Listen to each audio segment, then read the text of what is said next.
infrastructure, we spoke about policies within the creative economy, and the people will be there, then really benefit a lot from those sessions. And today we are building up on those sessions that we had yesterday. We don't learn Baku from the first day up until yesterday. We talk about policies. We had Mr. Bashir. He spoke about design, how the intricacies of design. So the creatives that were here yesterday, they benefited a lot from the program yesterday.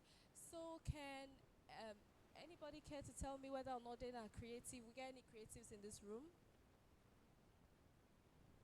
And tell you they make a bag, or you they design, or you they sing, all just all of the forms of creativity. Anybody did at this room way get anything that they do that they want to share? Nobody? Wow, tough crowd. Okay, so we're going to start. So today, let me just go through the agenda and tell you guys what we're about today, and then we'll start. Okay. So we're going to have a session, a branding and marketing session, because this side we spoke a lot about the issues that we deal with creatives, and one of the things that keep recurring was the fact that people don't know how to make money from their craft. And I think branding is one of the most important things if you want to sell out your craft. No, so we're going to talk about how you can. It's not just forget the talent, but how you can brand your talent and market your talent. And we also have the Philly Tech City Future City pitch call. So I think we already had a call previously, and today then they can't judge the people way we apply for that call day. And also we are going to have a panel, and the panel is going to be about building sustainable African cities. We see how African cities are today, and we see how not much of the African cities are really sustainable. We see the issues that we're having with floods, the issues where we get with waste and all of that. So we're going to talk about how we, starting from Sierra Leone to Africa, can really work on building sustainable cities. Because we're not going to sit down and blame the big one anymore. Because we, the young people, we need for able for know what thing we want for do for make we cities that be sustainable. And also we're going to have the closing and networking. So today we're not there for long. After all of them things that were mentioned, you can go around the room, network with people. You can go to the marketplace. We already have a marketplace there. There is food there. There's different things. And one thing about the marketplace, make our Congo start soda, is that they're on discount. Most of the people here probably don't see it is sell normal price, but when you go to the marketplace today, most of the things that they have, they are on discount. So when we're done, you can network, speak to people, and then you can also check out the marketplace. Okay. So now we're going to start the very first session, and this session is going to be run by I just met him this morning, so I can't really say much about him, but I know that he's an outstanding young man. And if your hands are not busy, let us give him a round of applause, or we can clock it, because you don't say this is that Gen Z generation. No, do you want to clock it? Clock it for Mr. Caleb Kings as he takes the stage. No, not a clocker. Clock it, clock it, clock it. Thank you very much. Thank you. Yeah, thank you, Mr. Kings. Over to you.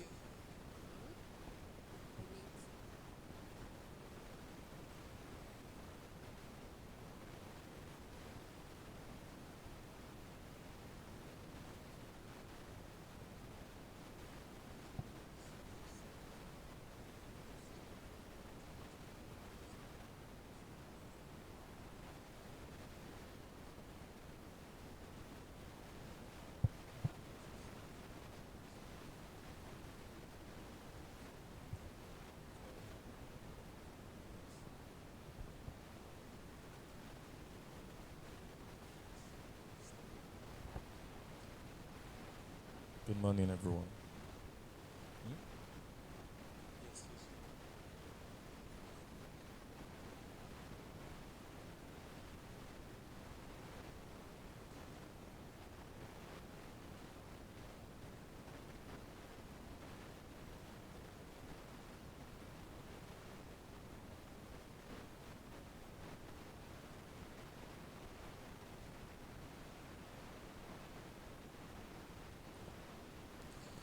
All right. Good morning.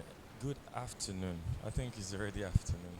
All right. I'm saying morning because we should have started by 11. But yeah. So good afternoon, everyone. Good afternoon, everyone. Okay. So in my sessions are always interactive. You came to learn, and you should. There's an attitude of learning that goes with learning. Okay. So I know that we're all serious. I don't know where we came from today. But in this session today, we want to at least be lively, okay? So I say good morning, you say good morning. Good morning? Okay. All right, so we're going to talk about branding and marketing.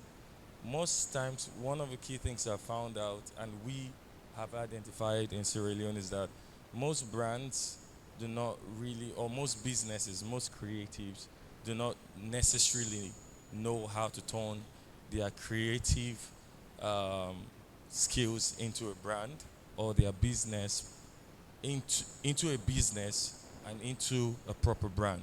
So we'll be talking about that, and hopefully you will have a lot of takeaway. My name is Caleb King. I'm the founder and CEO of Regium Touch, a digital marketing agency in Sierra Leone that enables SMEs. She says she does not know me, so I'm doing the introduction for some of you who do not know. So we've worked with a couple of brands in Sierra Leone, um, and we've helped a lot of SMEs turn their businesses into proper brands and help them to be marketable online. So we believe that this does not only it's not only necessary for businesses, as in what we understand by businesses, but it's also very necessary for creatives. And I believe in this room we have a lot of creatives. Is that not right? Is that not right? Can I have a show of hand if you're creative? If now one man talk Creole, just tell me. If my English the more now, tell me also. All right. So are there creatives in the room? I told you this class.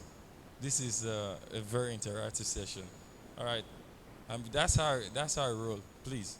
So are there creatives in this room? Show of hands, please. Okay. I think I have one or two. Okay. All right. So next slide.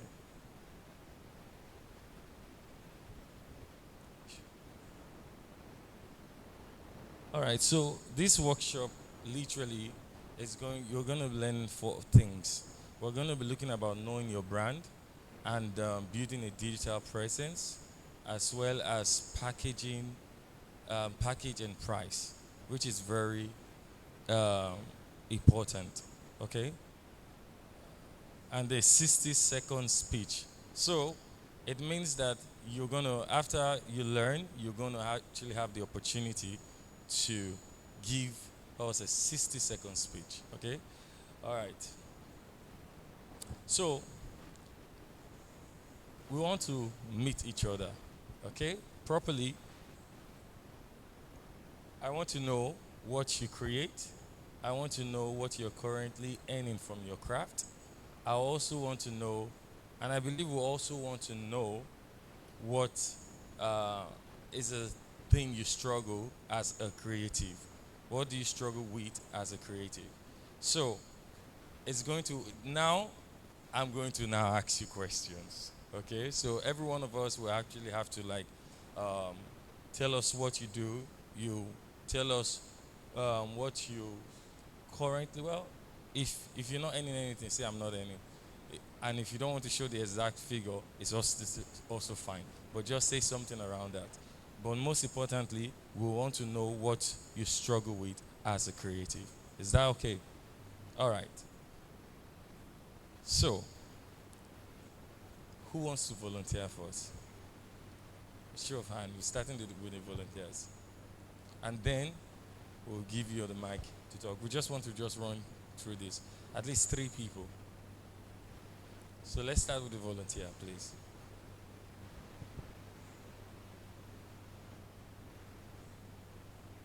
Aha. I like when ladies are bold. And please, if you did not stand, if you've not spoken, please endeavor to clap for. Thank you for everyone who gives a point. Okay.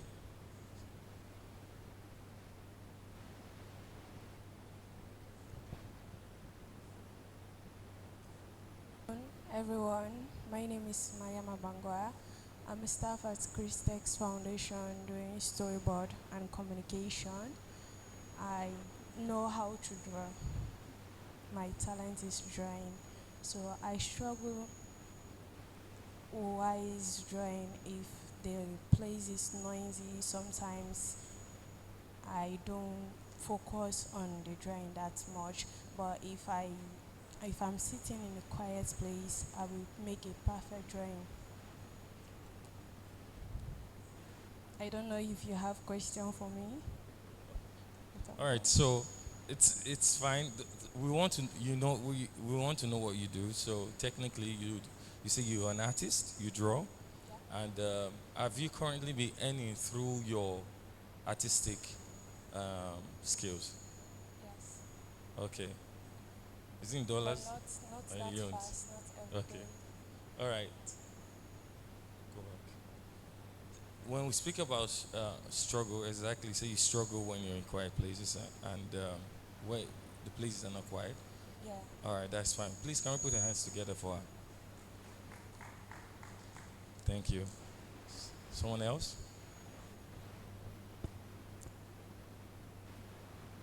Uh-huh. So the question, we want to know you. It's more about knowing what you do. We want to know what you create. We want to know if you're currently earning anything at all from your craft.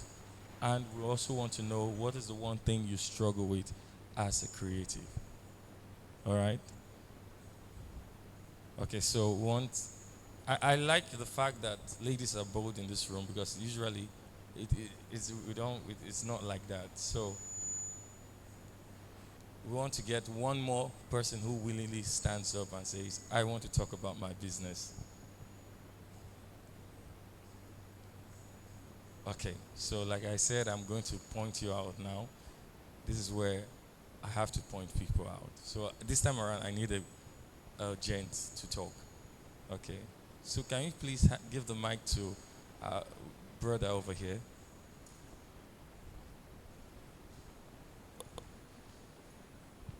Yeah. Okay, good afternoon, everyone. My name is Winston Nicole. I'm currently a photographer and a videographer. Yes, you don't need to say the exact. Just say yes. I'm Are you earning. earning or not? I'm earning. Okay. So, what is the one thing you struggle with as a creative? Two gadgets.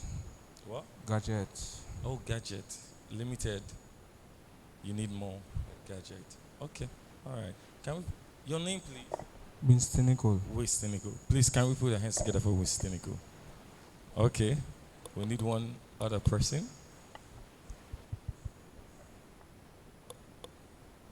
Who's bold enough to try? You see, in the class, in in a class, usually there are a lot of smart people, but usually the ones that teacher tend to like is the ones that are really bold. And the reason for that is, and sometimes you're in a class, you think um, the person who stands up to talk is actually smarter than you, but it's not true. The person is just bold. So boldness is what you need to really excel in life. All right, you could be really smart. Some of you are smart. This is an opportunity to express what you really carry on the inside, and we really want to see. Talk about who you are. Don't be shy, especially when you want to start earning money. It's a very important skill. You have to be able to communicate. You have to be able to talk. Okay, so I just need one more person, and then we move. One more bold person in the room. Okay. Good afternoon again. I'm Sedia Boitina Kamo, and I do visual designs, Mm. especially representation of information um, online. So usually presentation slides for organizations and things like that. And for struggles, I think it will be that continuity. I start things and sometimes I tend to stop. So, for example, if I'm trying to be, I was trying graphics design at some point, Okay. but then it became tough, and then struggled. So now I'm doing it, but it's not really the kind of passion that I started with. So continuity will be one. And also, too, it will be that I want things to be perfect. Okay. So if it isn't perfect, it makes me feel sad or it makes me feel bad, and I just tend to drop it off. Yeah, So yeah. well, that's. Before you put your hands together for, I just want to ask. You did not mention. Are you currently earning from your particular craft? Have you been earning? So for Any- me, it's more about working with organizations, and I think that the fact that I have a bit of knowledge in design has helped me to gain roles. So some organizations will be looking for people who already know how to use Canva, who already know how to do designs, how to represent probably the information that they have in a visual way that people like. So it has helped me with the jobs that I already have. It's not really something that I do say, being a graphic designer, but the jobs that I do, I have been able to use that skill to get those jobs. Okay, good. Yeah. Please put your hands together for her.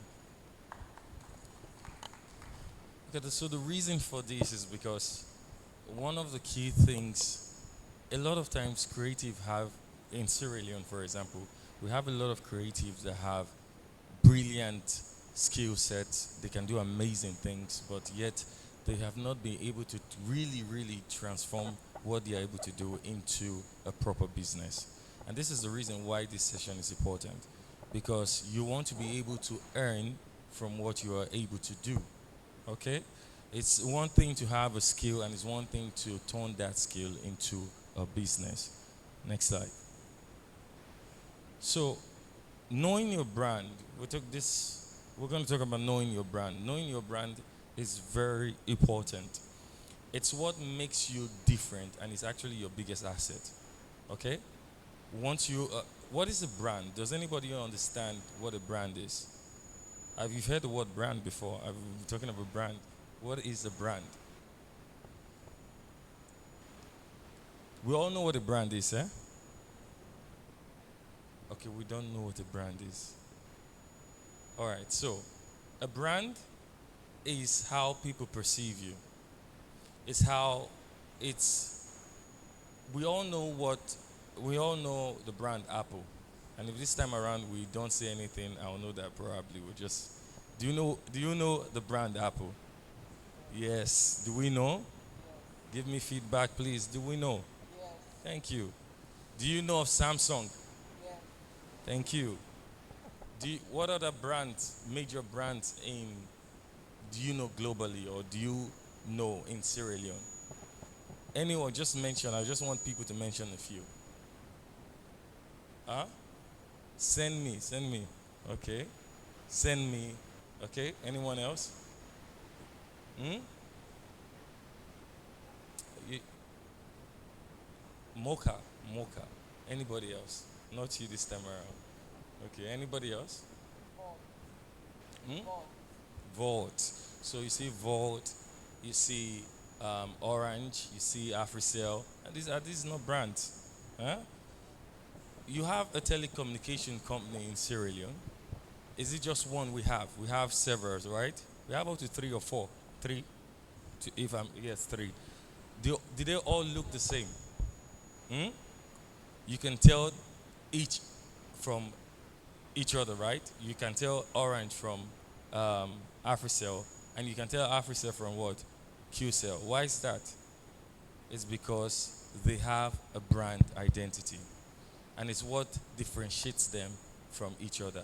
They serve the same purpose, they do the same thing, they provide the same service, but yes, they do not visually appear the same.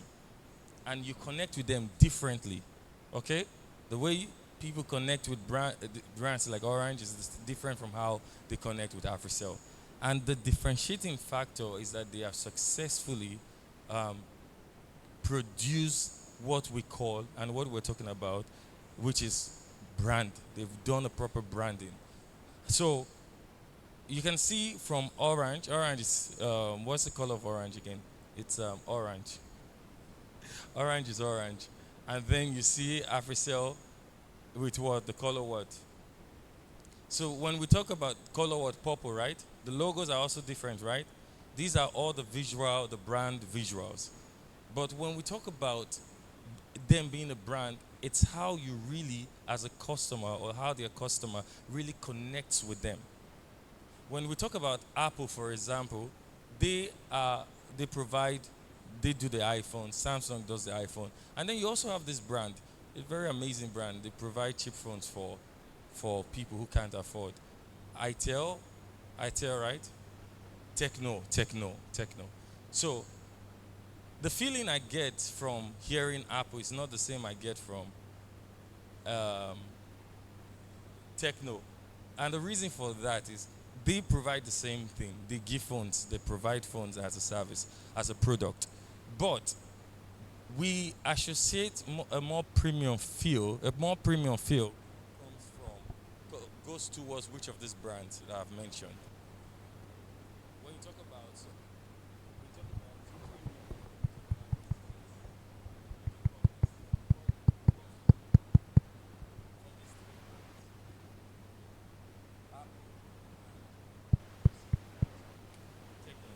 what comes to your mind? What feeling? Which of this brand do you associate the feeling of being expensive, being premium, high quality, and all that between Apple and Techno? Apple, okay. Is it not? Are they not still phone? Are they not providing the same service? But why do I feel that Apple is premium? Why do I feel that Apple is expensive? It's for the high class, not the middle class, not the low class. Why do I feel that? That's what we're talking about today. Okay? And that's so it's very important to note this because when you do not actually know your brand, you're not going to be able to sell properly to your audience. Okay? Next slide. So, your brand, we're going to talk about brand. So, what is a brand? Your brand is definitely not your logo. A lot of people have this perception that when we speak about brand, the first thing that comes to your mind, logo. Do we have some people in this room? Yeah. Do we feel that way? Yes, it's a common feeling. A lot of people feel, what is a brand? It's a logo. It's my logo. I have a logo. It's my brand. Look, your logo is not your brand.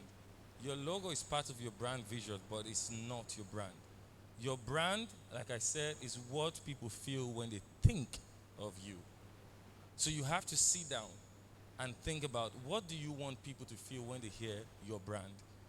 What do you want people to feel when they hear your name or hear, oh, this business? What do you want them to feel? That's what we're talking about. So brand is not just a logo. It's not just your color palette. It's not just your colors like we spoke about. It's not just your Instagram page, your social media page. And it's not what you say about yourself. And this is very important. Your brand is not what you're telling yourself. Your brand is what people literally feel about you. Do you understand this? A lot of people feel, oh, my brand is what I. You can tell yourself many things, and how people perceive you is different. Okay? So it's very important that you know that it's not what you're telling yourself. You have to understand that it's about what people truly do feel when they connect with you. And you are also responsible for orchestrating that feeling. But it's not necessarily what you tell yourself. So, what is a brand? A brand is your story, why you started. That's the first thing. Every one of you, I can have 5, 10 photographers here, but there's a reason why each and every one of you started your photography. There's a reason why somebody went into graphic design, and the story is always different. There's a reason why you are doing your cake business. There's a reason why you do a lot of things. There's always a reason, and the stories are not the same. So we start there. Your brand starts with why your story and why you started. Your brand is the feeling people get from your work. When people work with me, for example, one of the things they feel is they feel um, when brands organizations work, they, they have a sense of competency, professionalism that goes with the service that I provide. So It's not what I'm saying about myself. If people don't feel that, then it's necessarily not my brand. So, but it's what people feel when they get from working from with me from my work that actually says this is my brand. What is the feeling people get, and what have you really identified from your business or your creative skill when people work with you? Do they feel like you are incompetent? Do they feel like you do not provide the best? Do they feel you're not diligent? What's that feeling they get? If they feel that you are a professional at what you do, if they feel that you are premium, just as you said, we talked about Apple, then that's what your brand is. Your brand is your reputation and your consistency. It's your unique point of view. All right? So this is what your brand is. It's what people, it's your unique point of view, it's your reputation and consistency. Okay? So do we understand what a brand is not and what a brand is? Okay. Next slide. So we're looking at your brand DNA framework, and one of the key things we're going to look at is one, your story, your voice, your look, and difference. So when we talk about your story, like we said, is why you started and what drives your work. Your origin story is your single biggest competitive edge. A lot of businesses, a lot of creative don't really have they everybody really has a reason why they started doing something. For example, some people they focus on the impact. They focus on the joy that others get from what they do. Why some are simply in it for the money. All right? So, some people started their business or started using their creative skill to actually do business or get into the business field. Why? Because they wanted to make money. For some, that's not the reason. They wanted to contribute to the economic development. They wanted to see that they also leave a legacy. It's different. So your story matters. Okay? And when we speak about your voice, we're speaking about how do you really speak? What is it formal? Is it casual? Is it are you bold? Are you generic? How you speak also matters because it also informs people who what about how they should perceive you. Okay? For example, you know Lego, right? You know, you know. Let's. I'm looking for something that really communicates to children. A brand. Do you know a brand that communicates to children? Can somebody help me out? Any brand that you know that communicates, that provides a maybe service for children and all that. Huh? Child Fund. Child Fund. Child Fund. That's an NGO, right? No, let's forget about this organization. I'm just talking about um, uh, how do I put it? A business you know that has a product for a child. It could be a toy. It could be anything that it's associated with children. Huh? Hmm? Kids Zone. Okay, Kids Zone. Kids Zone. Kids Zone. What do they do?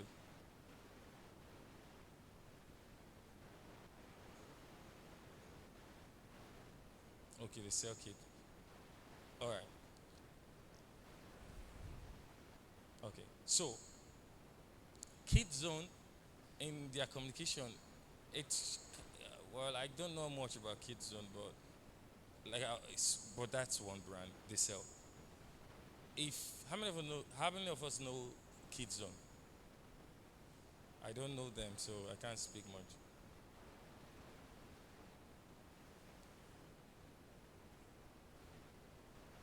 Okay, what is this?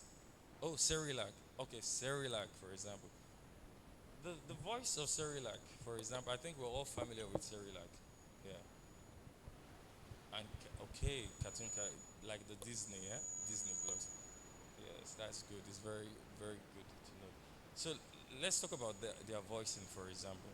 Are they really very formal? When they come, do they speak big English and come and tell you how they have solved a lot? Is that how their voicing sound? They're kind of playful, right? It's more playful. Why? Because their audience is what? Kids. Now, if they start being very serious, as though they are talking to a professor who has had like how many, you understand, has created a huge impact in society, and that's they are by the way they are Disney, but they are communicating as though they are talking to a professor. Tell me, is that not a misrepresentation of what they stand for? So when they approach, they understand they are talking to kids. So in order to drive that feeling, because remember, it's a feeling that this or your audience, your target audience has about you. But you, as the creator, you as the business person, you are responsible for driving that feeling, for at least guiding that. So I can't be speaking very much professional when I should be speaking, or very much formal when I should be kind of playful, knowing that my audience is what? Kids. Is that right? Is that right? So it's the same with the way we see Apple speaks and we see different other brands speak that are communicating to adults from the range of 30, working class, professionals. They don't come and start being playful. That's one of the reasons why when you get to LinkedIn, even the platform itself tells you, for example, TikTok. TikTok is also a brand. How many of us know TikTok is a brand? Huh? It's a platform, but it's a brand. How many of us also know that Facebook is a brand? LinkedIn is a brand. Are they not a brand? They are brands.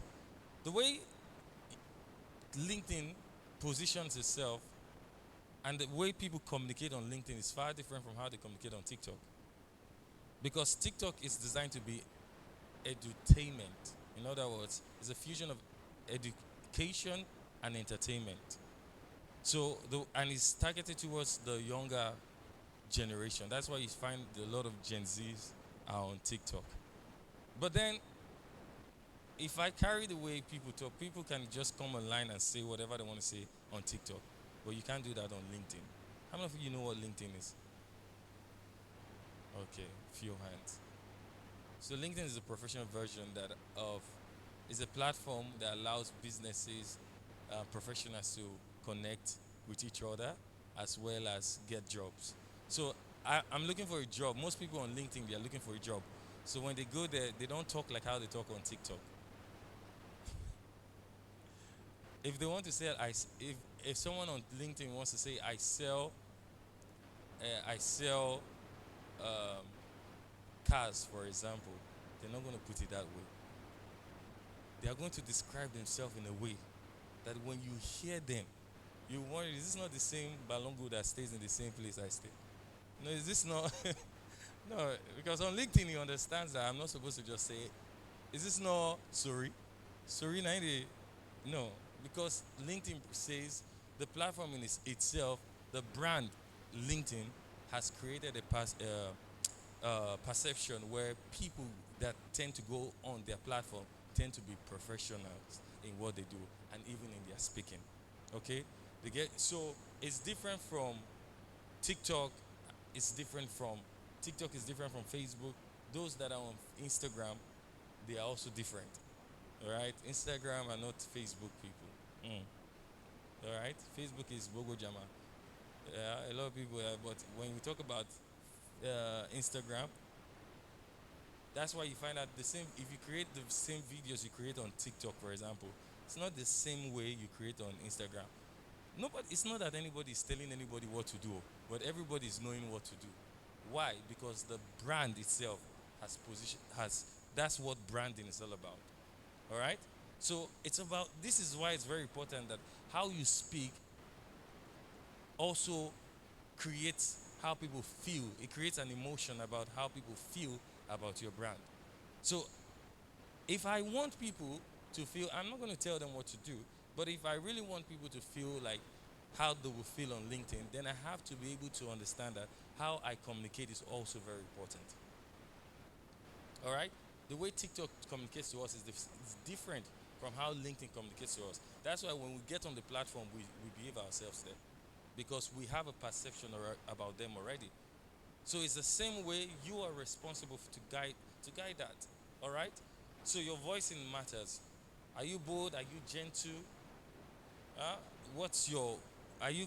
Do you have? It has to be also be consistent because a lot of times people are not consistent. So, for example, this is what happens: you're running a brand, you're trying to have a proper brand identity, and then you get on to ChatGPT, and ChatGPT gives you today, it gives you a kind of formal tone of communicating on your platform. Tomorrow, when you come and you use ChatGPT, you come. What do you come and do? It's now playful, and then the next time is elegant, and next time is what? And before you get to know, people are confused. What are you saying? Who are you? I know you by how you speak. My first impression of I, your the first impression that people have about you, apart from your appearance, is how you speak. All right. So communication is very important, and in as much as it is important physically, it's also important online. All right, and then wherever you go. All right, so it's very important. Your look is also important. It's also part of. So you see, these are the different components that actually forms your brand, as opposed to what people think that a brand is just a logo. It starts with your story. It starts with why you're doing what you're doing in the first place. A lot of businesses don't even, they've not sat down to think as to, or creative sat down to think, why am I doing this in the first place? What's my story? For example, our story is the reason why Regium Touch exists is the fact that we saw that there was a huge gap in the in in Sierra Leone where we find out that SMEs were not properly represented online. They did not have a strong brand presence online. And it came from the fact that a lot of the things we consume in terms of product content out there and the things that are provided in form of value based, they come from external countries, and then Sierra Leone has a lot to offer, but yet it's not visible. A lot of businesses have a lot to do, but it's not what? Visible. Because at the time we started this, a lot of businesses shy. And the impact is most of the products that you buy, you don't buy them because you somehow just stumbled or you just knew without going online that this a particular brand actually exists. Being online allowed you to be able to know that this bag exists and this product exists, and you put in for it in is it Shin, eh? Shin, and some of you, I don't know which one you use, Amazon or whatever it is, but yes, but then you ordered for it. Why did you order for it? Because somehow, somebody was bold enough. Somebody understood the power of marketing, put his product online or her product online, and then you wanted the product and you got it. Now, it's not that you don't have an amazing product. In fact, from my working with several brands in Sierra Leone, especially SMEs and a lot of creative, I've realized that there are some brands in Sierra Leone, some of you don't even know them. But honestly speaking, the product that you're looking for out there, they have it here in Sierra Leone. But because for a long time Sierra Leone has always been uh, a country that relies on referrals, that's one of the reasons why you find out when you talk to a brand. Now it's changing. We're having a lot of really great change. But 4 years ago, it wasn't this way. You literally, when you talk to a brand, you say, "Oh, I have my customers. My customers have, they know me. They talk. It's by word of mouth, and that's it." But then, if you're thinking about going global, if you want to, if your service and your product has to cross this geographical boundary, then it can only do that by harnessing what? The power of what? Marketing. And this is the reason why we started doing what we did. It's not for necessarily the fact that we wanted to just say, oh, let's come and make money. No, we identified that this was a problem. And this is what drives us still today. So somebody else might be doing the same thing we are doing, but they probably don't have the same story that we have. Okay? All right, so that's the same you have to consider. As we go through this session, you want to sit down and think. You want to think about your story. If you've not thought about your story, you want to think about it. You want to think about, because remember we're going to do a 60-second speech. So you want to think about, why do you do what you're doing? You can put it down. This is the reason. This is why I do what I do. Some of you already have it in your heart, and that shows how passionate you are about your business. So We want to be able to tell that. So, your story matters, and if this is your brand, what do we call this? Your brand DNA what? Framework. Okay? Your story, your voice, and the third thing that most times people associate comes third, which has to do with what? Your look. So your look is your visual identity. That's when we start talking about logo. You see, we didn't start with logo, right? So logo comes third. So your visual identity starts with your logo. Ah, which is very important. Okay. How do I put this? Okay. I sell food, but then my logo has palm tree. When people see my logo, it does. Is there any connection with what kind of food? Okay, let's talk about fast food. What is palm tree doing as your logo when you're selling fast food? Hmm? Is there communication? Is there a connection between the two? Okay, let's talk. Please, I said this session should be interactive. Forgive me for saying class. I always have master classes and all that, but it's fine. Um, what do we? So, is there a connection between that palm tree and the fast food? The palm tree, the palm tree, does it have a connection with like food directly? But if I'm going to do palm tree as my logo, the first thing that comes to your mind is what? Palm oil. Something an agricultural product. Okay? So it's very important that you understand this, that there should be a connection. Because remember we started with your story. It lets us know then how to go to the next phase, which has to do with what? Your look. Okay? So your visual identity matters, and it starts with your logo. Your logo should have a proper connection with your business. All right? Your color also is very important. Okay? You know Chanel, right? You know Chanel, you know Rolex, you know this brand. You know there's a kind of font that they use. Huh? You know that there is a specific color that they use that's associated with this jewelry and these watches and these accessories, right? But then you also notice that it's quite different when you come to the agricultural space. Yes. It's quite different when you come to what? The agricultural space. So, for example, the color green is associated with what? Agriculture, right? And the color black is agriculture is, well, let's say, is it agriculture? The green, huh? Most times you see a lot of agricultural brands with green. How about black, for example? What does the color black connect? Huh? What does it tell? What's the story? Black is usually a color of power, right? And it's usually a color that is associated with um, sophistication. Luxury. That's true. That's one of the reasons why you see a lot of these brands they have black. They use black. Okay, simple. So you have to understand that what's your brand, what niche are you in, what's your color. Okay, I shouldn't be using a playful color, when I should be kind if I'm an elegant brand. Okay.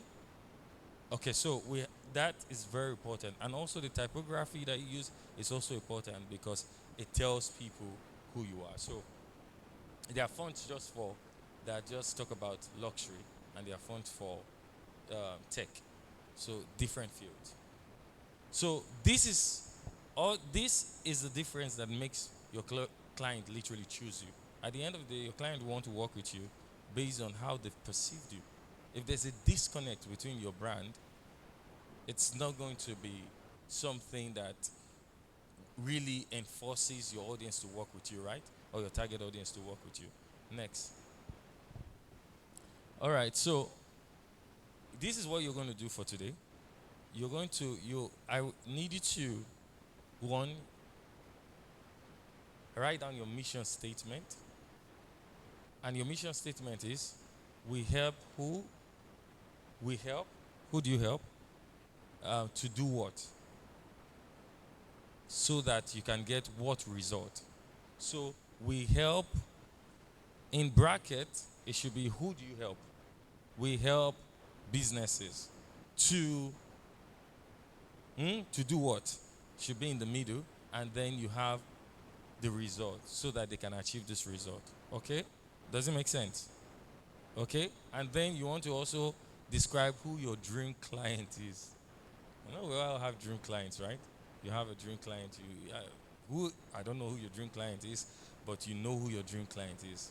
Okay, so you put it down in just one sentence, and then the next thing you want to do is you're going to pick a brand voice. Is it bold? Are you professional? Are you playful? Are you warm? Whatever is your brand voice, you put it down there, and then you're going to. This is also very important, which is your unique differentiator. What do you do that no one else in Freetown does? What do you do differently? I could be a designer, a graphic designer, but there's a way I design that is different from other graphic designer. That's your unique differentiation. It's actually your unique selling point. So you want to be able to know what makes you unique in your field. Okay? So you want to put this down. In the next 10 to 15 minutes, you want to just write this down, and you talk about your business, and then we just have one or two people who will just talk about their business. So let's just do that quickly.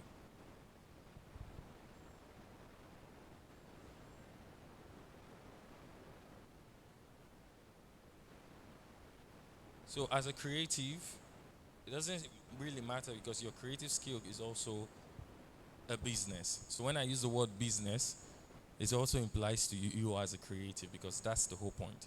Okay? So in the next just 10 minutes, you want to just be able to do this. Your mission statement, your ideal client, your 3 brand personality words. Okay.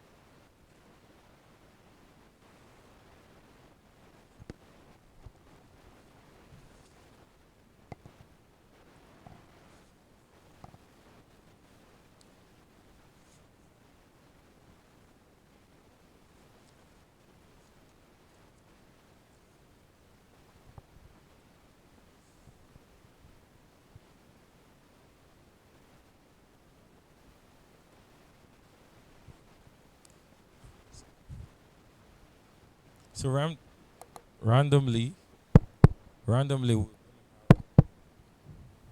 Hello. Hi. Hi. Okay.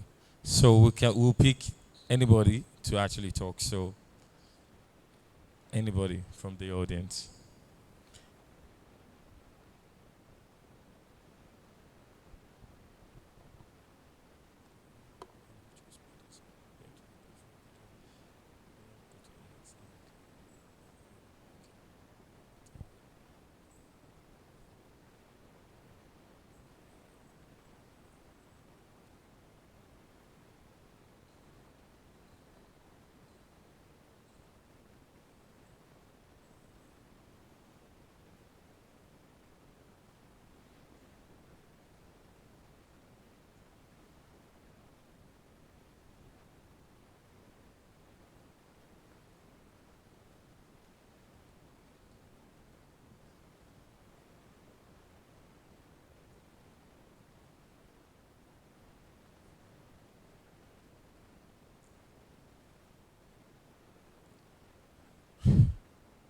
All right. Are we done?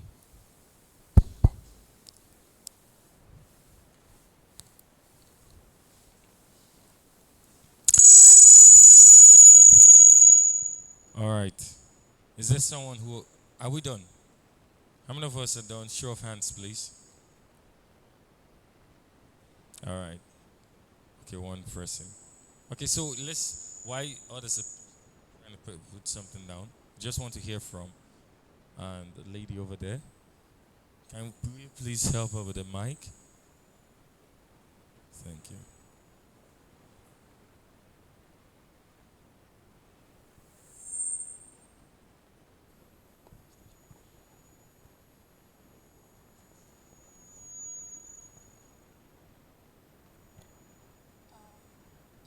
Okay, I thought I just wanted to do it for me, but it's fine.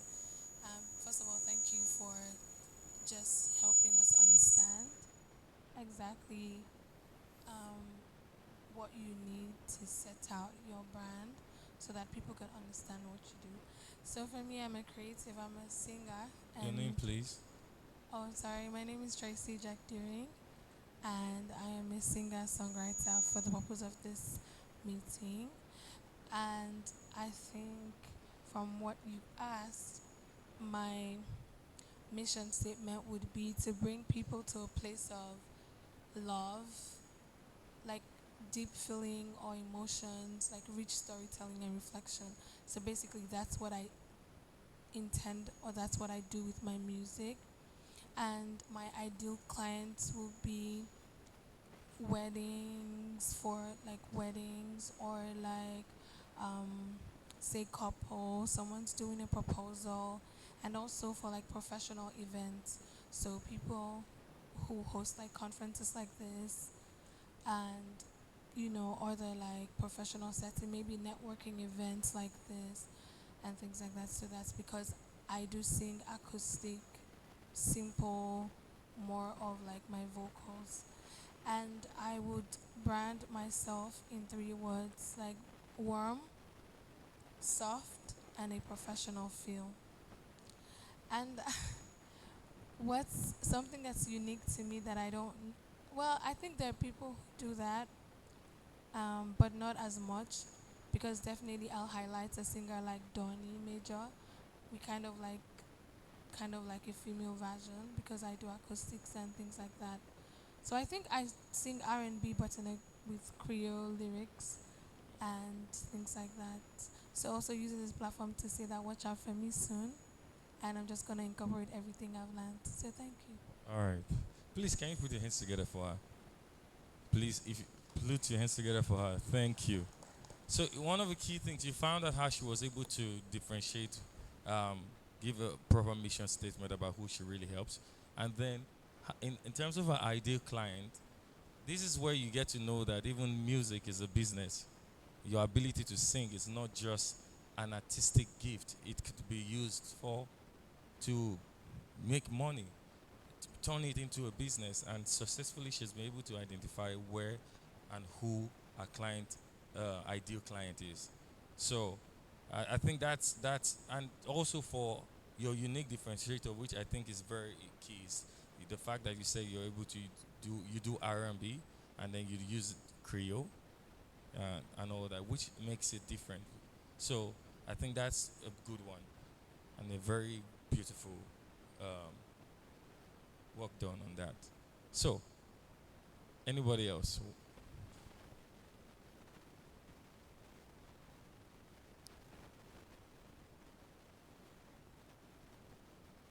Anybody?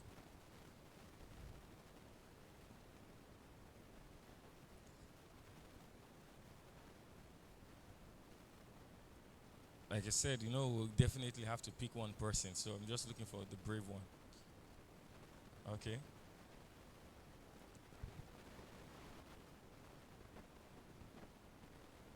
All right. We want to pick this gentleman over here. Just give him the mic. I think he has a lot. This. Thank you.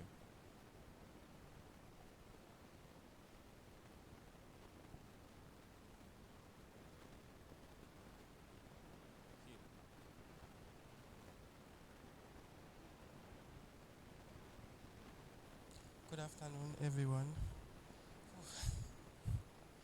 My name is Joseph Sisse, and I'm actually involved in so much creative stuff. Like, I do cakes, I make necklace and handbaits, but I'll just centered around cakes for this brand workshop. So my mission statement is we help individuals and family members to get their desired design of cakes they actually want. And my ideal clients, of course, uh, everyone, as long as you want cake, you love cake, and you need cake. I do cater for everybody for any occasion, be it wedding, birthday, funeral, breakups, whatever it is. And also, my brand personality in 3 words, of course, bold, warm, professional. Sorry, bold, professional, and playful because I deal with different sets of personalities, with aged people, with kids, with just everyone, and everyone has different personalities. And also, what differentiates me from other bakers is that I deliver on time and I do take emergency orders, and I'll tell you the time your cake will be ready for emergency orders. For example, I'll tell you it will be available within 5 to 6 hours. And also, the the taste of my cake is actually taste different from any other cake you taste so far. And yeah, that's what makes me unique, my brand. Sorry. Okay, so put your hands together for him. One of the key things you find is, I think that's beautifully said, but I just want to make a closer one. It's when we speak about your ideal client, usually the statement, a lot of times when you do businesses, a lot of people say, I cater for everybody. Okay?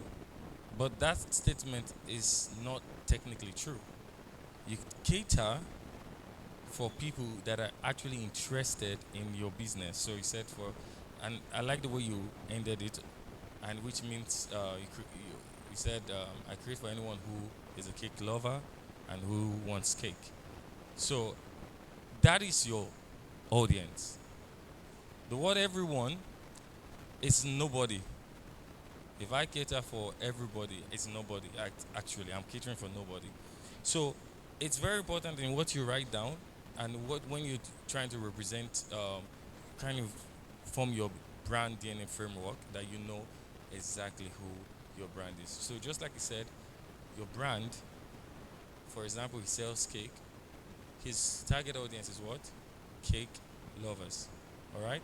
So it's very important that we know this, because most of the time we tend to say everyone, and everyone is what?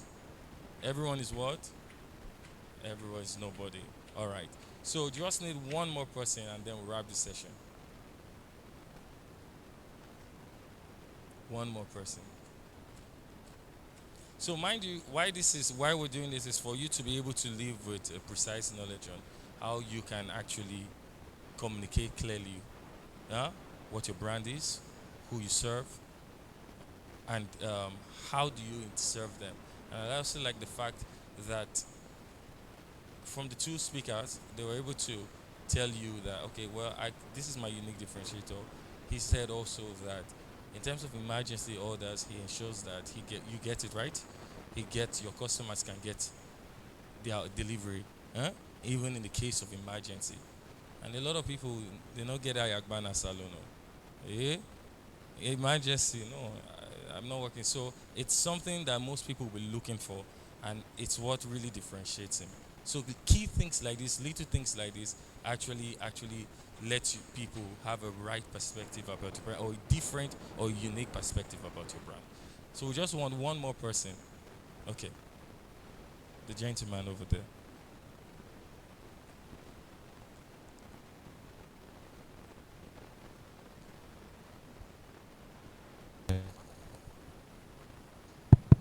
Good afternoon, everyone. Good afternoon. My mission statement here is we help customers to have access to quality and long-lasting products. Their ideal client here, I provide quality services for men, women, and children right across Freetown and the provinces as well.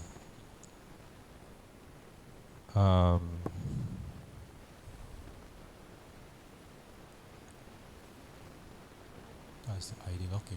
The brand and professionality words here. Professional, quality, and top notch are my words.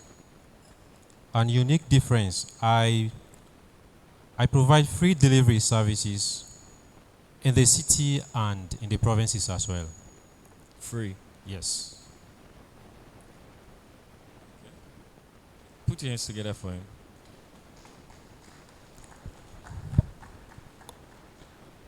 I think it's worth noting. I just want to just start and just talk on the last word. You know, where there is free, you're going to have a lot of customers. Anything that is free, especially when you're talking about delivery from wherever you are to the province. No, a lot of people want to associate themselves with your business.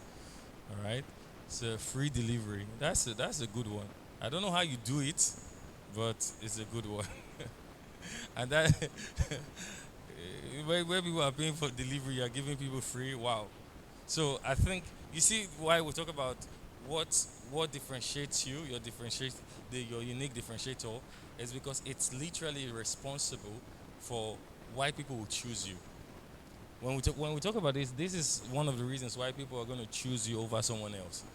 If I'm going to get a service and then I'm going to pay for the delivery, and then I have somebody else that is doing the same service, and then he's saying delivery is free, you sitting down in this room, who are you going to pick? Huh? No, both selling quality, by the way. Both selling quality, but then one has free. Free, of course. Now let's talk free. So definitely, this is all, and trust me, this is the reason why when people hear your name, all these things are going to come into play. Do you understand that? That's the psychology about a brand, because everybody's going to, when they hear about your business, oh, that business that gives free, they just, it's cost effective. That's what people feel about your brand. That business, that they do well, but the money. So you see what a brand is really. It's not really your logo. Yeah, it's not your logo. So, like I said, you're responsible for making people feel. You can't really directly impose that feeling, but you can guide it, and that's the guiding process now that we speak about. Your visual identity. You have a proper brand guideline as to who you are, your mission statement, your logo, your visuals, your color, and all that. That helps to really communicate the feeling that you want people to associate with your brand, and that's what makes your brand really stand out. Your story, your voicing, all these are all the components. So the next time somebody tells you, or you in a position where you're asked, what is a brand? I believe that everyone in this room will not say, my brand is what? My brand is what? My brand is what? My logo. But you know that branding is more than, it's about how people feel and think about what? Your business. Thank you so much.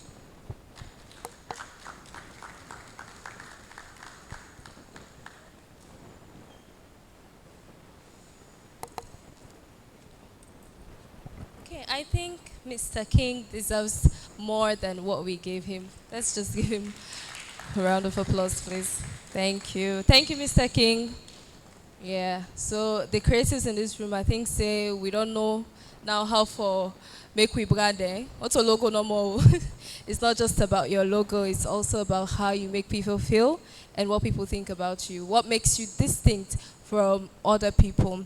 So at this juncture, we are supposed to actually have Philatech City, but the room too cold for me comfort. Like, why are we sitting like this? That's what we want for build sustainable cities.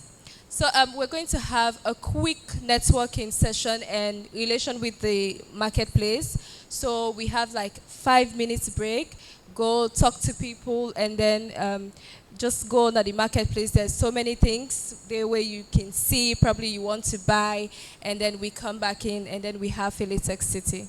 Okay? Thank you. Oh, no one go. We don't want to talk. We don't want to talk to people.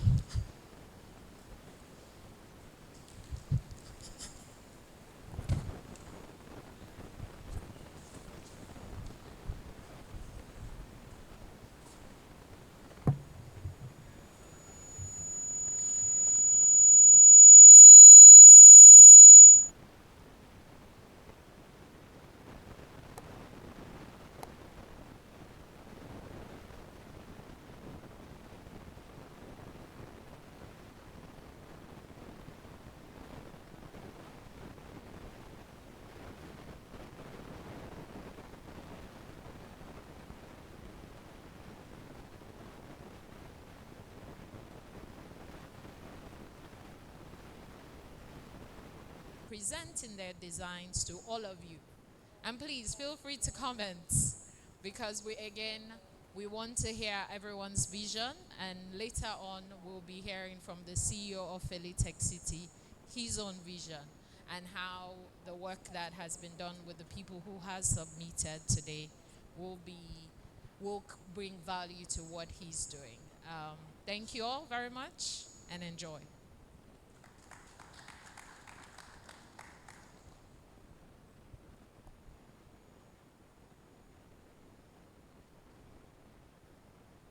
Okay, so she mentioned that we had different people wanted to participate in this challenge, but then the scrutinized say it's only three that we're able to come up with. So I know that we're going to have really great designs and ideas, intricate designs and ideas. So now we're going to get straight into the competition, but first I'll just want to welcome our judges. Um, so I'm just going to say out their names, and they probably say a thing of themselves and what criteria they will be judging by. So we have, please, where I mention your name, I need either you clock it or or you give us a round of applause, okay? So the first judge here today is Miss Khadija Kabag. A round of applause, please. Thank you. Okay. We also have Engineer Obina Anthony Brown. And lastly, we have Engineer Kamo Kelly. Thank you very much. So over to you.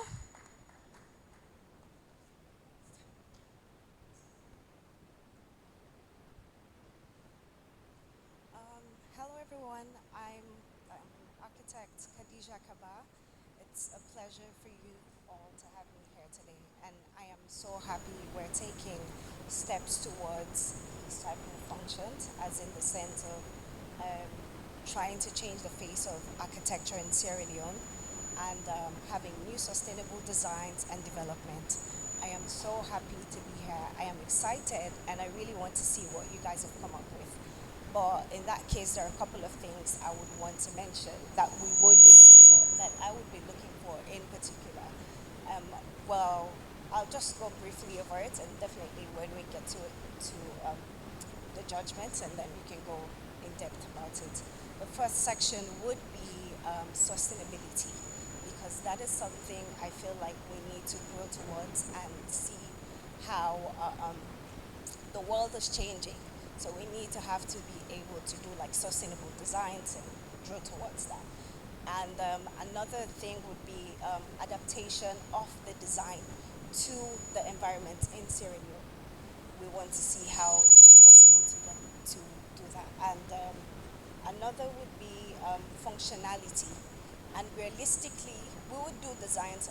Well, architects have this imaginations of doing things, but we want to see how they can be implemented, because whatever it is we're doing here today, it is something that we would want to see how it is being constructed. So definitely we have to think about that functionality and realistically how this would be something that we can use. Thank you.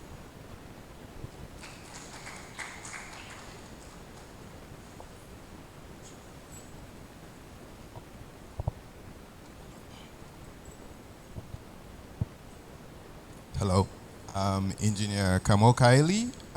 With regards to the presentations we'll be seeing here today, as an engineer, I am a bit biased. I'll be looking at more from the engineering perspective. Of course, with the architectural side, we want to look at your creativity.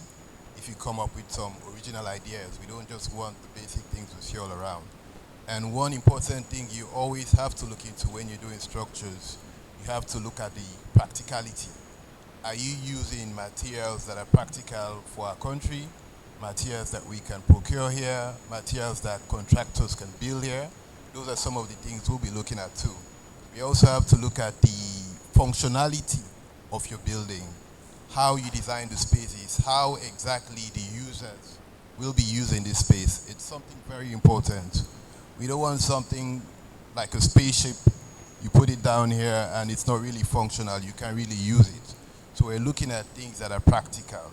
From the engineering perspective, we have to look at, for example, your site layout, how you'll be handling your waste, your MEP, the civil design, etc. So it's an overall basic assessment of everything.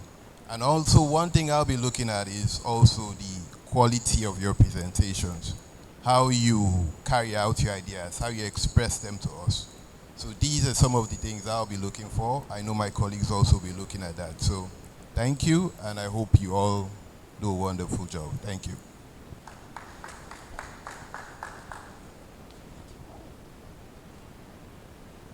Hello, good afternoon, everybody. I am Engineer Obina Anthony Brown. My engineer colleague just expressed a lot of what I'll also be looking for because we're both engineers. Personally, I would like to see, first of all, how will the building feel like the experience of the building. When you walk into whatever you've prepared, how does that feel? If a user is walking into this, what experience is the user going to have? When we talk about sustainability, I think we also have to know from anything, from energy to the water management, is the building going to be able to function on its own, basically? We also have to look at the realistic point of view, like the raw materials. Like Engineer Kamo said, don't just come and give us any kind of thing, but can we do this here in Sierra Leone? And also, I would also like to see the Sierra Leonean feel, because a lot of time we have a lot of these European building designs and a lot of all this Western culture being infused into our society, which is okay, but extra marks will be given if I feel like, okay, this building designs, there's a Sierra Leonean element to it, and the space actually reflects the Sierra Leonean culture. So that's what I'll be looking for today. Thank you all, and best of luck to everybody.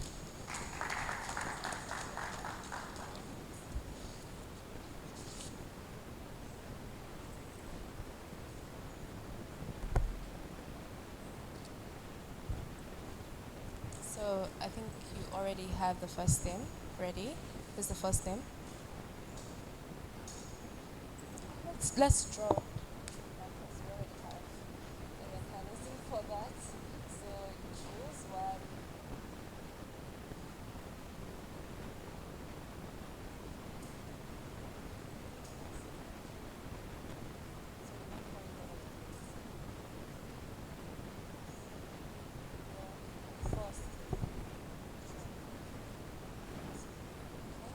So we have our first team.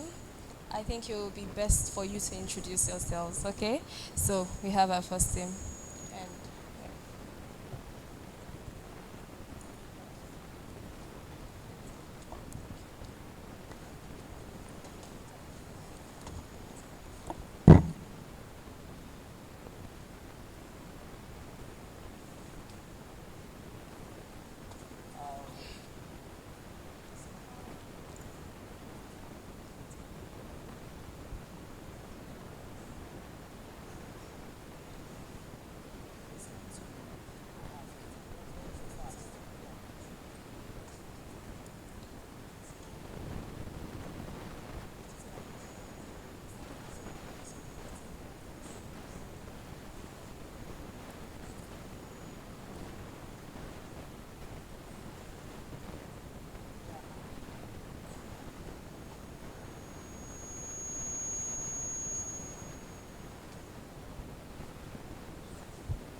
Hi, again for the competition, we'll be giving you 10 minutes for your presentation. And if you have a 3D rendering video, you get to play it afterwards, but not more than 3 minutes, if that's okay.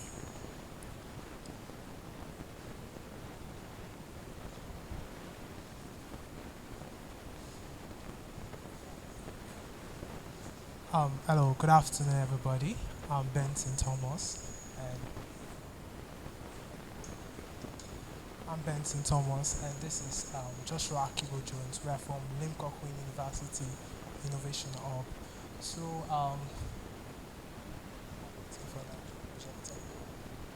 we received this idea about Felia City, and I went through it, and I contemplated.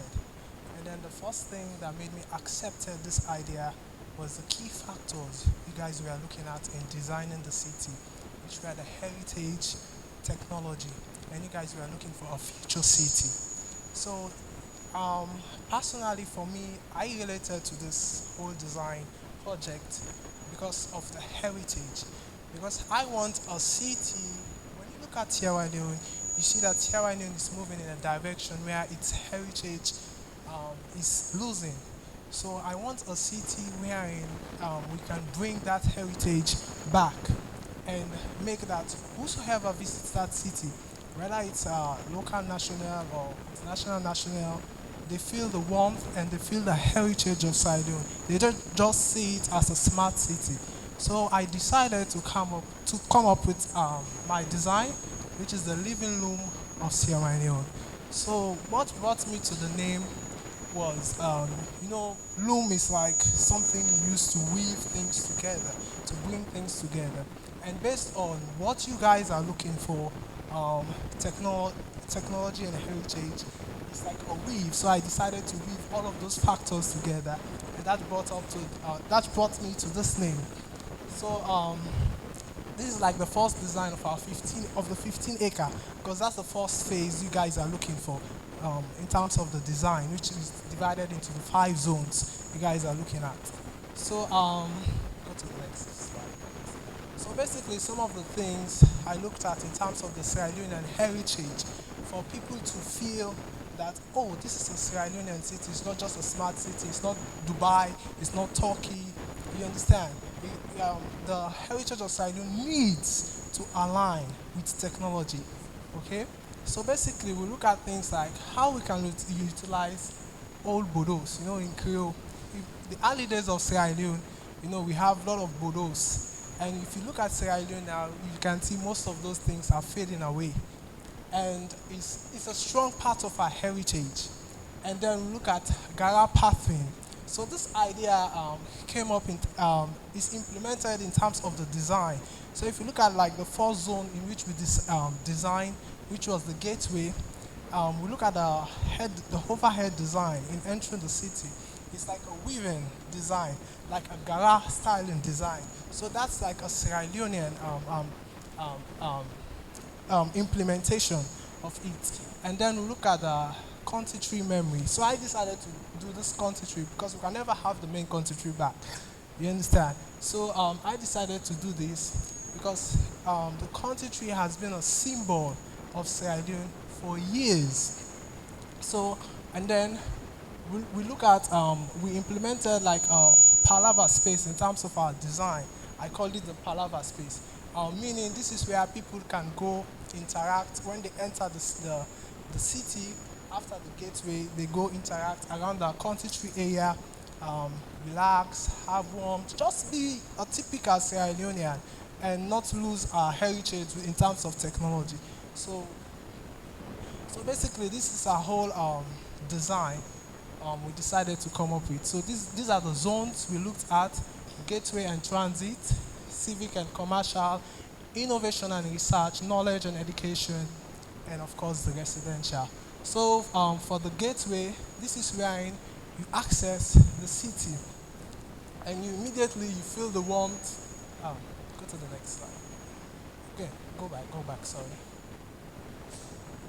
Immediately you feel the warmth, and then if you can come to the plaza here. You see, this is where you can have people, they can relax. It can be like a public space. You can have like public malls here, and just be a typical Sierra Leonean.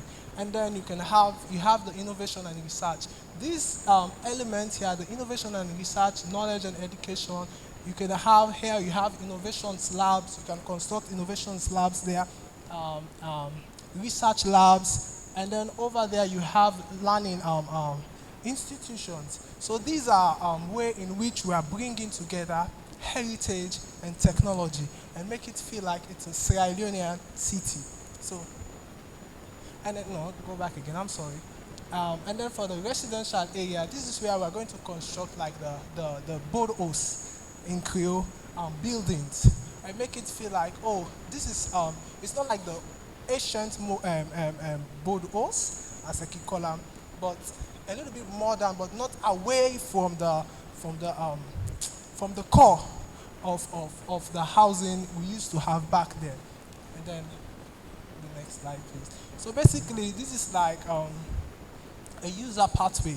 If a user comes into the city, you can arrive, go through the gateway. You have technological implementations there, EV mobility, control entry shades, workspace, etc., etc. And then we have the gather area, which will have the plaza where people can feel warmth, and then we have the trade space there where there will be Sierra Leonean culture.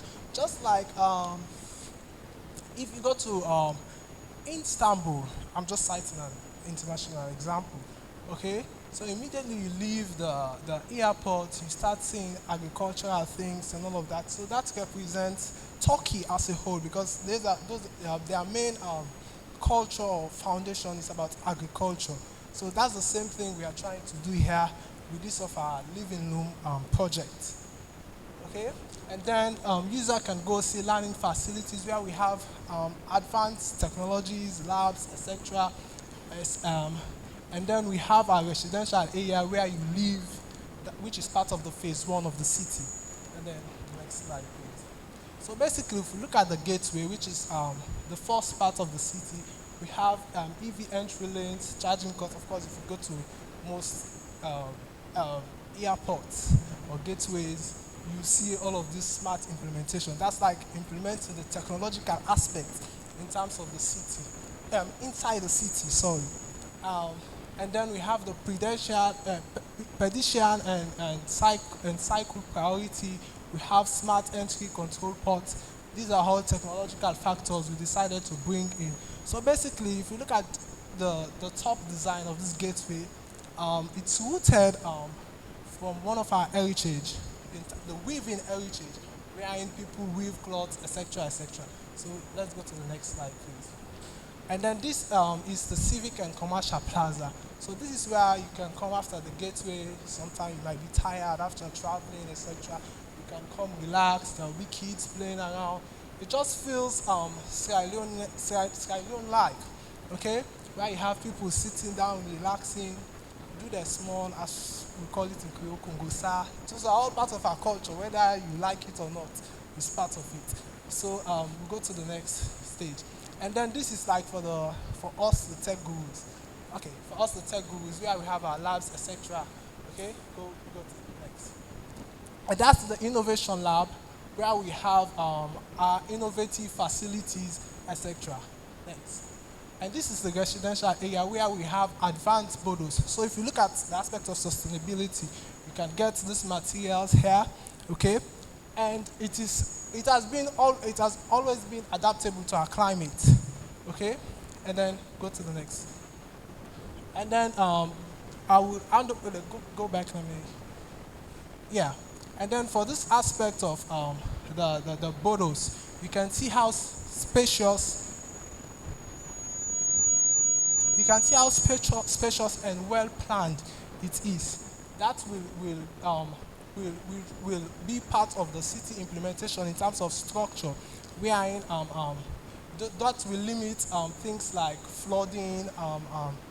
That will limit things like flooding, natural disasters, which can cause a major damage to the city. Go. And now I will hand over to my colleague to briefly go through this next phase. Okay, so this little part of the city that we have built, so far it is easy. You enter, you arrive, you enter the loom gate, you get to have a feel of the city itself, the culture and everything, and then you move on to the plaza, wherein people get to come together, they discuss, have fun, children can play, do whatever it is they want, and they can also learn from them. They go to the innovation hub. If you have an idea you want to implement, those things can be possible. There are incubations and everything. And then also, this is why we think that our design, this is the phase one of our design. So clearly, there's a heritage logic. The purpose is these old buildings that we are using. We're using our own, our Sierra Leonean, the way we use wood. We use wood to build our houses. That is a culture that we are in. We don't want to use the Western style anymore. So that's why everything will be using wood as well. Thank you very much. Thank you for that beautiful presentation. Now we'll hand you over to the judges. You have a video, 3 minutes. So what are we going to do?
Okay, thank you very much. So now we hand you over to the judges.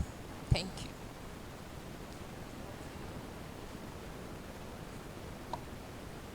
Yeah, thank you for the presentation. I just have one question. I see you have solar PV charging stations, right? But you didn't discuss much more about the power requirements and how you're going to be handling, for example, power, water supply, etc. Have you done anything on that?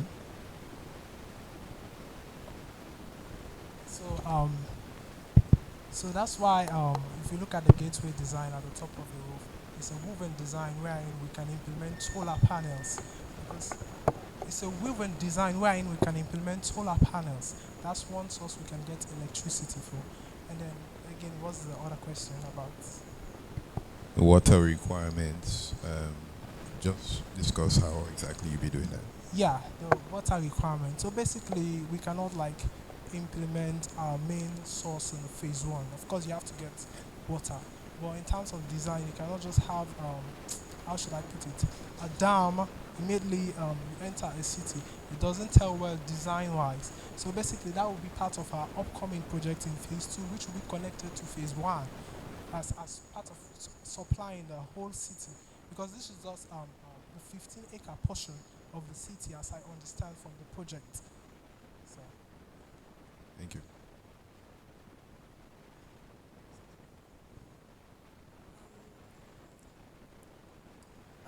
good job for what you did. I'll give you your pros based on your design. I like the fact that you're heading towards or still holding towards our heritage design. And I like the fact that you lean towards that in terms of your concept. But what I would want to ask is, apart from the woven design on the solar panel, um, what makes your design different from the others? I mean, like in their actual residence that they're living in. Because in terms of architecture, I get that you're going for the whole Bodos or wood, the fact that they use wood in terms of construction. Um, how is that? How have you used the wood in a different version? Because we're leaning towards futuristic design, we're still adapting to the basically amalgamation. That's what you're doing. Question?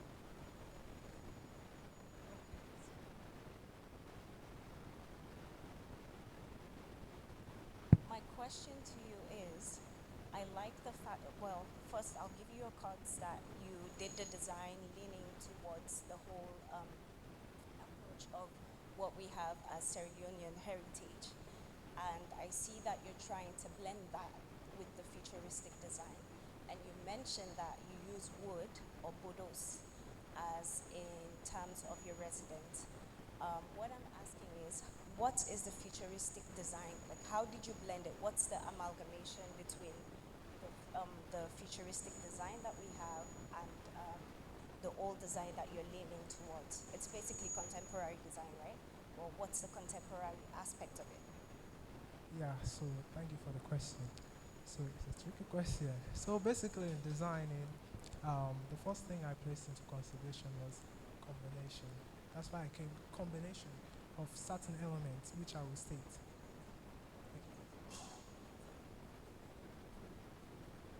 Okay. So as I was saying, in designing, I looked at combination of certain elements in designing. So how I can include the heritage to technology. So basically in designing this first phase, I decided to use the Bodos, which signifies the heritage.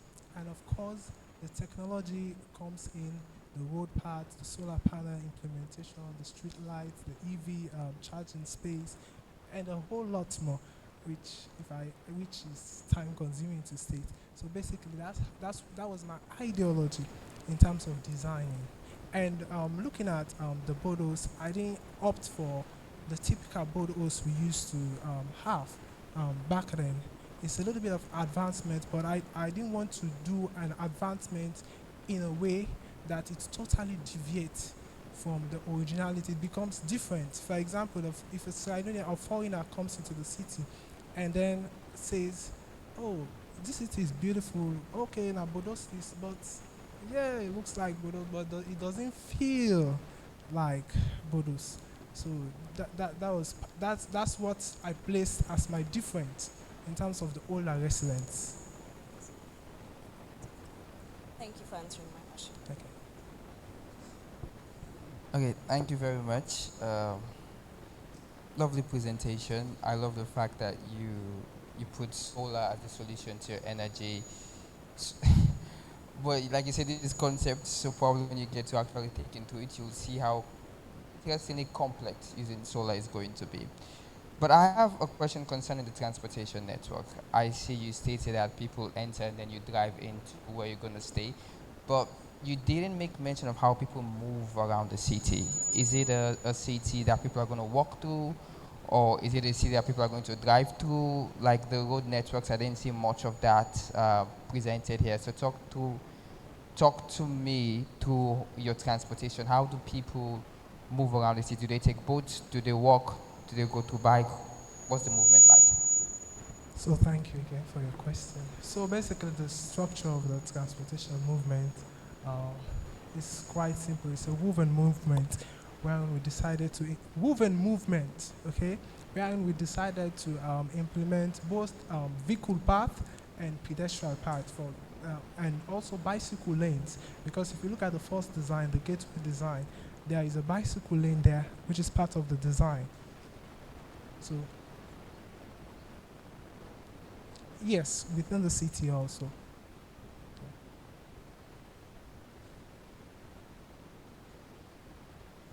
it's in the diagram. Sorry, you didn't take notice of it. Yeah. It's okay. Applause for.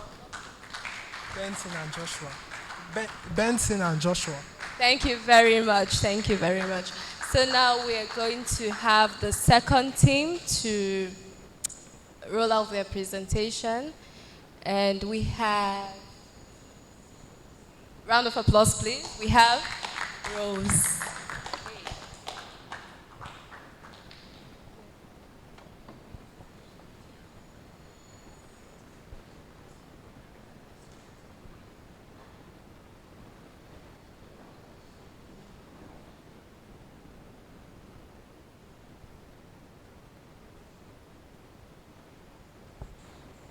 Hello, friends. Hi. Good afternoon, all, and a special greetings to a panel of judges. I am Rose Emma Paul, and I am part of 6 graduates of architecture. We are united by a belief that innovation is woven by many different ideas.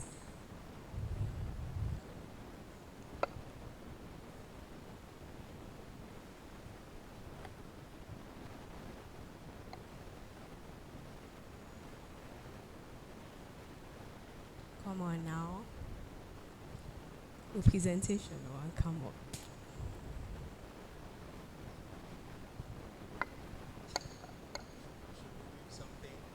Maybe I think we should.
I guess we're back. So our proposal is a metaphoric statement of the word fillet, which from research means to weave. Do we only weave clothes? Or can we only weave baskets? Well, we are here and we have weaved Filet City. With no further ado, we ask a question. What is Popo? Hand over to Kalala. Hello, everybody. My name is Ibrahim Haruna, but everybody calls me Kalala. So, I would like to go to the first slide. What does the name before the collective means? To answer your question, firstly, she is our mother. It means the beautiful heritage you are wearing now, the dress. The word actually stems from country cloth, which is an heritage of Sierra Leone. So one thread can make country clothes. Is that true or false? Yeah. So it means there is a direct relationship between weaving and unity. And we join hand together by bringing different strands. Each individual did a particular zone, okay, which was woven together to get the city, which is a woven tapestry of different ideas brought together. So this is the city represented on the given site by the committee. So it struck our attention whilst we are designing the city in terms of urban planning that there was some idea we could steal from Nest. I don't know if you have taken your time to look at the Nest logo, one of the partners. But it suggests that normally we build around the roads, I mean in the provinces, with hamlets. So we were about to go for that idea when we realized that the design committee have already given a zoned district. So we followed the zone district by bringing different strands to get this city. So this is the city we are proposing. So we are moving next to how we got to the gate and transit design. So we got to the gate and transit design by unity. Us putting together the very fabric, and in design, we were taught to play. And simplicity is the greatest sophistication. So for the geometry, we tried to play with the flag colors and did some translation, which is, I think the gate speaks heritage. So moving next to the next slide, we have visuals of how the transit and gate way zone is. Having the woven threshold and also a bus transit area for people coming from all parts of Sierra Leone, and also an EV mobility charging, which speaks sustainability. This is an isometric view of how the GTZ looks like, having our EV parking and charging, and also our bus transit area. So moving on to the next slides, I hand you over to Taki that will furthermore brush on how we choose to design the other spaces around the city. Thank you very much. Good afternoon, everyone. My name is Murad Taki. As my colleague said, I'll just be taking you through the other zones. So with the first zone, knowledge and education, from the brief, it was put in there that for the design phase 1, that they'll be looking at a school, digital learning hub, library, fabrication labs. And so this is how we thought we would envision that zone or that area to look like. And it was designed from the point of view of people that are into innovation. And funny enough, one of the constraints we faced whilst working on these projects was having spaces where people could collaborate freely and just work and put ideas together. So if you can see on the right, the left, you'd have the school there with open spaces, open green spaces where people could meet, collaborate, discuss ideas. And we feel like having spaces like that are beneficial to education. And then on the right, you'd see having how we plan the streets in consideration with the building. So on the right of this street, you'd have the digital learning hub and the library, and then on the other side of the road, you'd have the fabrication lab and design workshop. We thought that these spaces would be well put together. Next slide. For the civic and commercial zone, it's from the brief, what we took from it and what we put together was to have like a people-centered design. As culturally, as Sierra Leoneans, we are people that do a lot of stuff outdoors. So that was taken into consideration. And then another thing that we noticed from the brief was having a park that could, make use of Sierra Leonean heritage.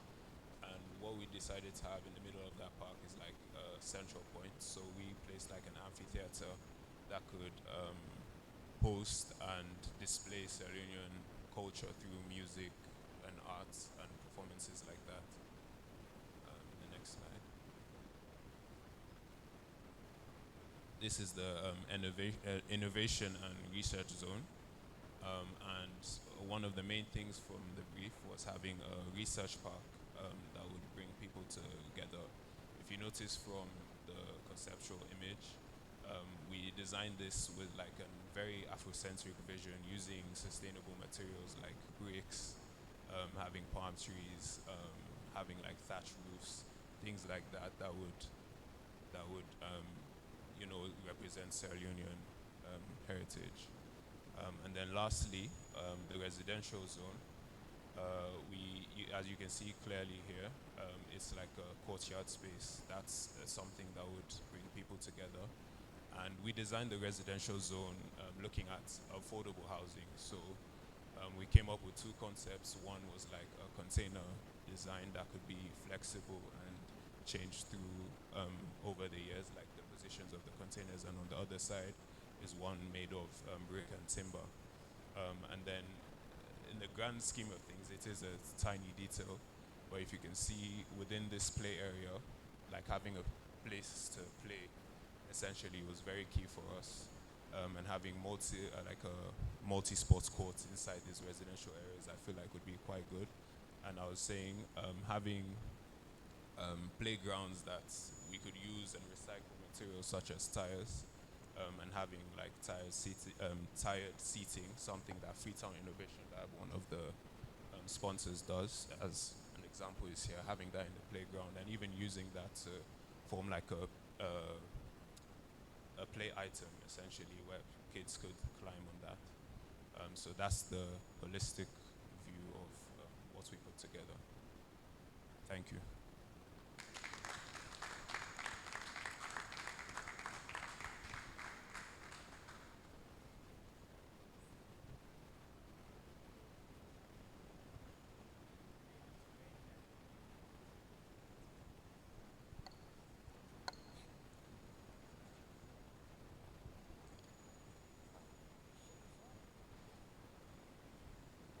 That was a really good job. What I like about your design is the fact that you actually stated the functions, like we get to experience the spaces based on your blow-up design. We'll give you credit for that. And the connection of spaces.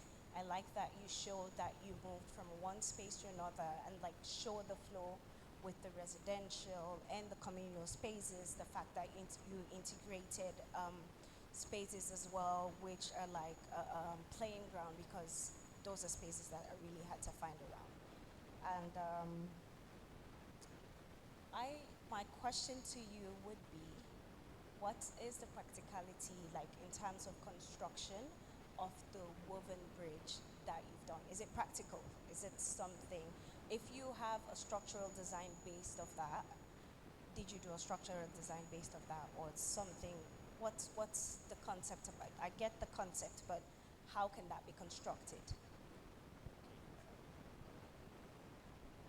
Okay, to answer about the structural integrity and the materiality of the woven threshold, I will take you back to the very idea of the fillet. Yeah, the rhythm of interlacing actually provides structural stability. Okay, and also even if we are using, for instance, brick to get some form of spanding, if it is done in an arch manner, that makes it much more stable. I don't know if I'm trying to make a point here. Structurally, we did a bit of structures. So we know arch, with the arch shape itself and form actually boosts the structural stability of the woven threshold. I hope that answers your question. No, it doesn't. Sorry. Okay.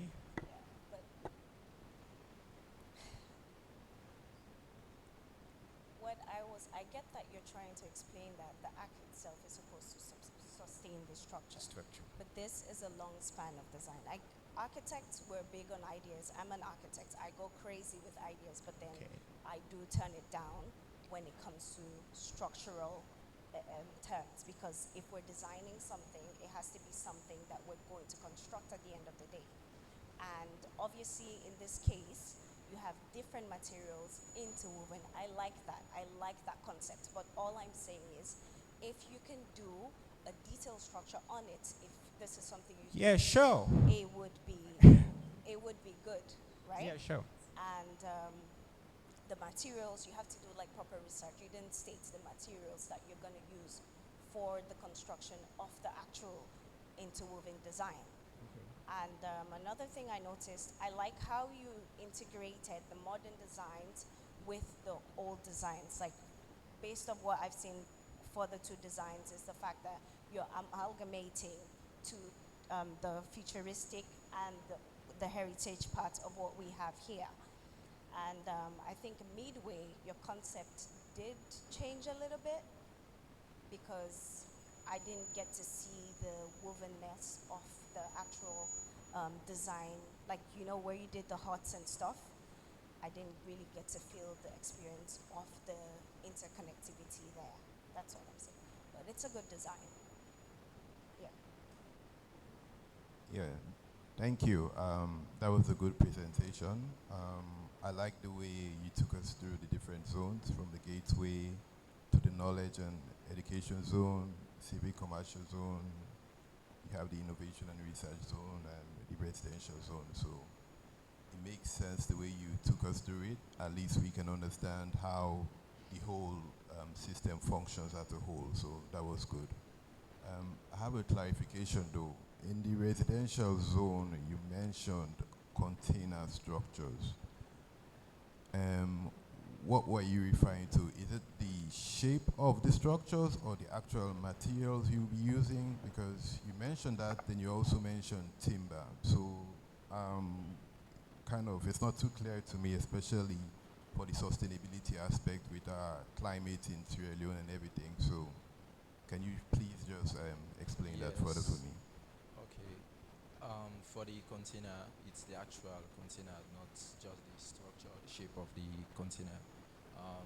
If we look around, maybe around Hastings and these other areas, Graftings, you see that we have containers, and they have seen examples, because we didn't just design out from the blue. We look at examples. We look at what's happening in Sierra Leone and what can be implemented. So these containers have been used, and they can be sustainable in a way that they are flexible. So in the future, let's say they want to do an adaptation of another design. These containers can be iterated and then can be used for different purposes. So we think about flexibility when designing, and these are supposed to be for the affordable homes. So we have the affordable homes and the ones that are not so affordable. So that's one for the brick and the timber. So we think about inclusivity. So not just for the upper class, those who can afford, but also those who live below certain minimum wage. So yes. Thank you. I would have liked you to at least give some more details, because we all know that containers, if you're going to use containers as a residential structure, you have to look at your ventilation, the heating requirements. Personally, I've worked in container offices on construction sites. If you don't have air conditioning on, even with proper paneling on the inside, it's chaotic. So you need some power requirements in terms of that. So I expected you to, mention a bit on how exactly you'll be managing something like that. Yes. I don't know, from the plan view, so you can see that the way we, you can see that the way we place the container is also emulating this weaving pattern. So you can see there are courtyard spaces. So you talked about cross ventilation. So that gives a space for, as you can see, how the containers are laid. Here you have like an empty space, so ventilation, cross ventilation takes place. And you talked about heat, and I can agree with you, but with proper cladding and insulation, I think that we can solve that problem. So yes, but we take into consideration the cross ventilation. So the way how the buildings are placed or interlaced, you can see that there is a very how do I say possibility for cross ventilation to take place. As you can see from design, this one is a container, and here we have the open courtyard, and then we have underneath a building again. So cross ventilation is possible. Thank you. Okay, thank you. From this picture, firstly, you did a great job with your presentation. All my fellow judges were very impressed that you took us through the actual zones and show us how it works and how it should look.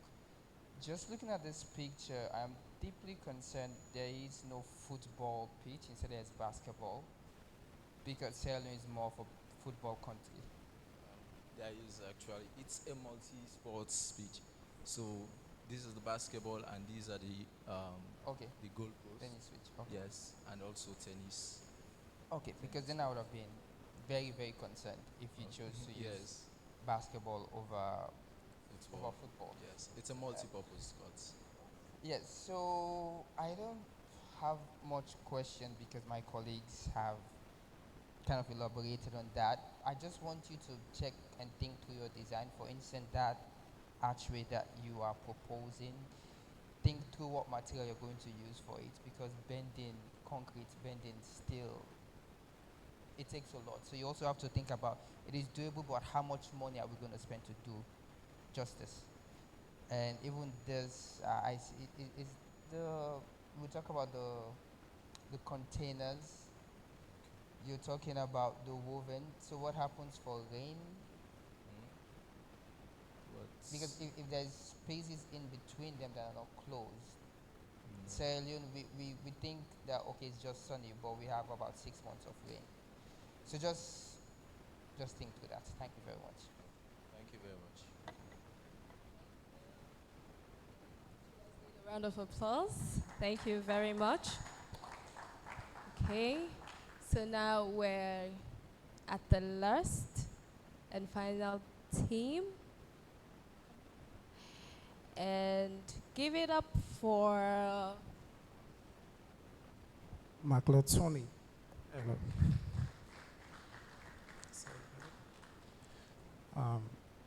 Good afternoon, honorable judges, fellow contestants or contender or participants, and wonderful audiences. I want to appreciate you all for being here. So I'm here to pitch on behalf of the Smart Eco City Group. Okay, I'm here to pitch on behalf of the Smart Eco City Group.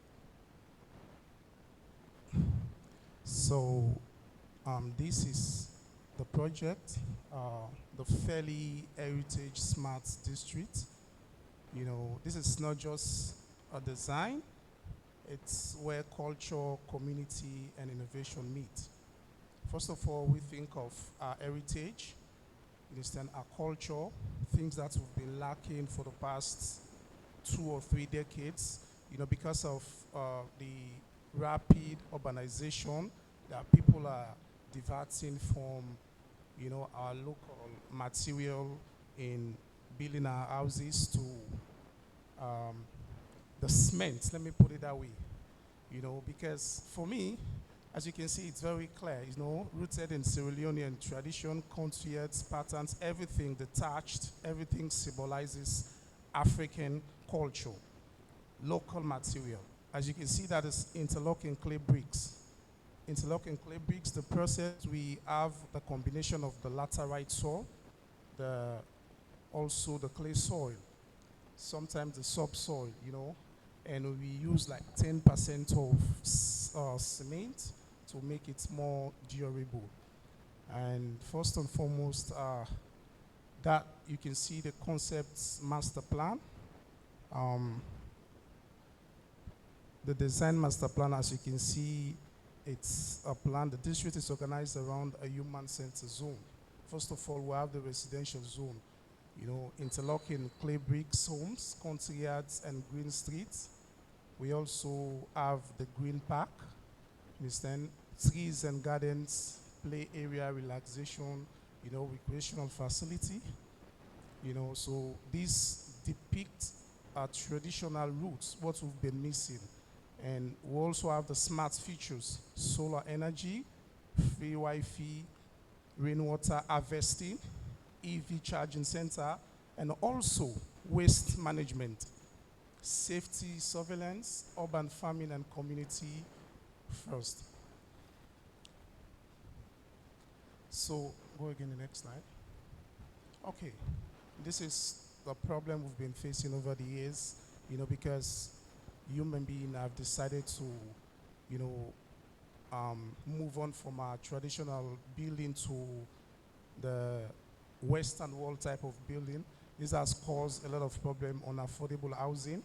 Modern construction costs put quality homes out of reach for majority of urban Africa that are forcing family to resettle, and also the digital divides, the climate vulnerability, youth unemployment, and disappearing identity. Next slide. So what is our vision? Our vision centered on 5 pillars. The first one is technology. The solar energy, the free Wi-Fi, the EV charging I've mentioned earlier, and one of the most important in entrepreneurship. There is nothing that you can build a smart city without entrepreneurship.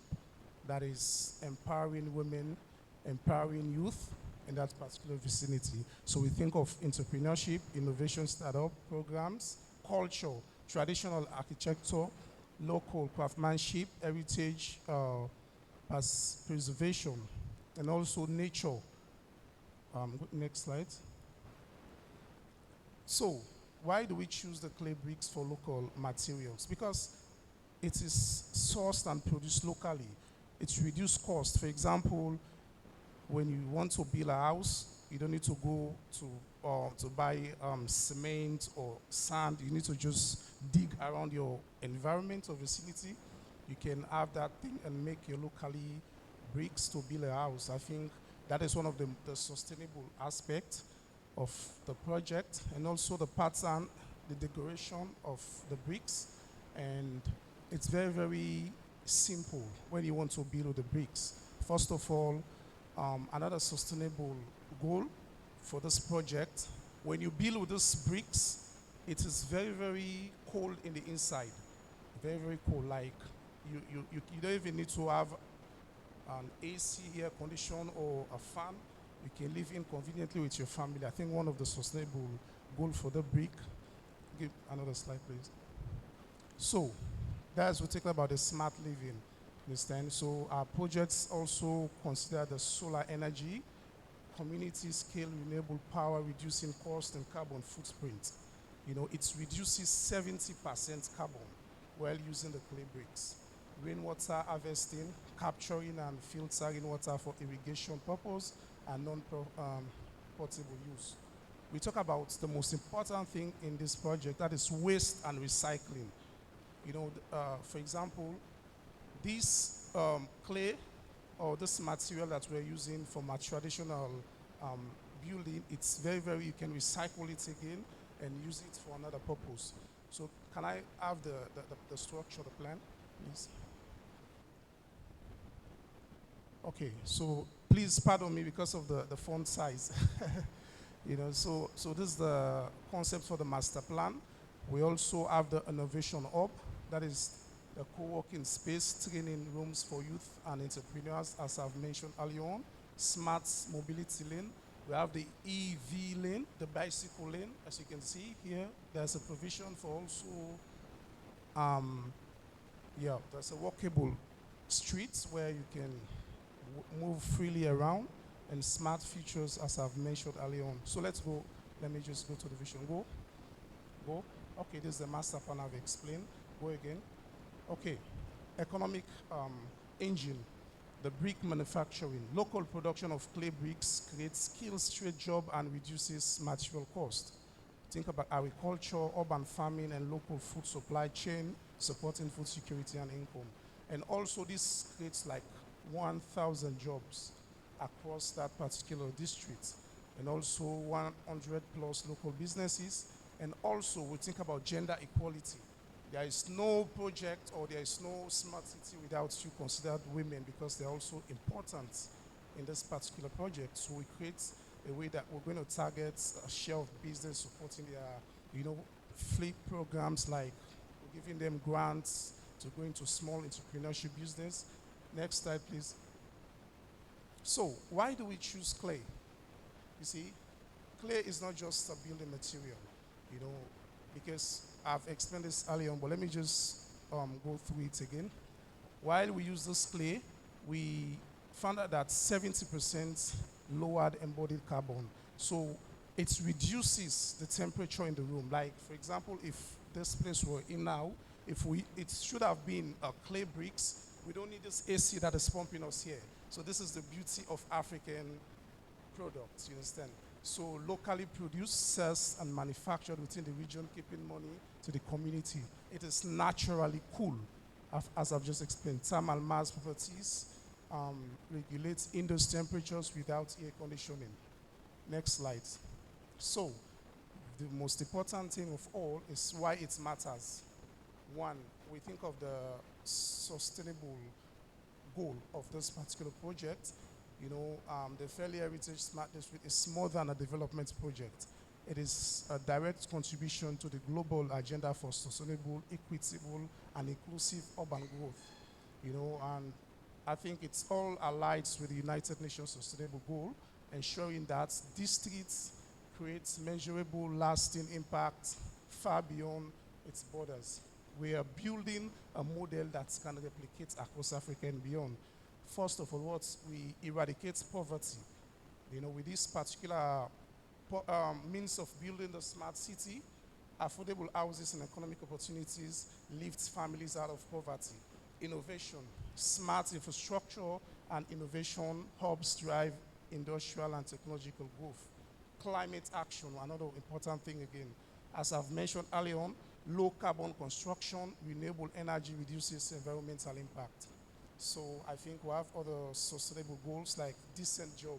While you're building with cement block, you have a lot of waste, but our local bricks, I think it's more and more, reliable, durable, strong, and effective.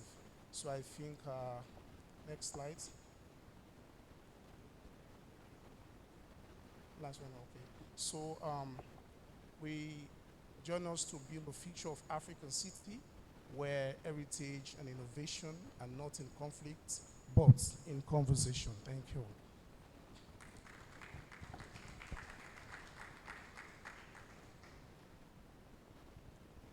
Any question, please? Yeah, I think I have one question. Oh, I don't have any video. Just one question. Yes, sir. I'm listening. Where's the city? The city? Yes, you've explained a lot of things to us. You've discussed equity, not the master plan. Okay, the city. I see. Where's the design? Where's the concept? How is it going to look? How is it going to feel? That's the concept master plan. I think because of the font size. That's No, why it's not about the font size. Okay. It's about the pictures, the concept. Show us what we are expecting, what we will expect when we walk through the city. This is just a bunch of plan. Like we expected the actual drawings, the actual designs for each zones, for each buildings, so that we can see what you've talking about. You've said a lot of things, but we cannot see it. Okay, so for example, that's why I mentioned, because I was busy explaining this entire structure, these plans, because of, you know, it's a PowerPoint when I came, but I think there was no provision for that, so it was readjusted, so I can't walk towards how I prepared it, you understand? So I think that's it. So that's one. These are all the overview of what I've explained here, because this is the fairly heritage smart district, and that's the plan where you can find all that contains here. So any other question? Hello. Yeah.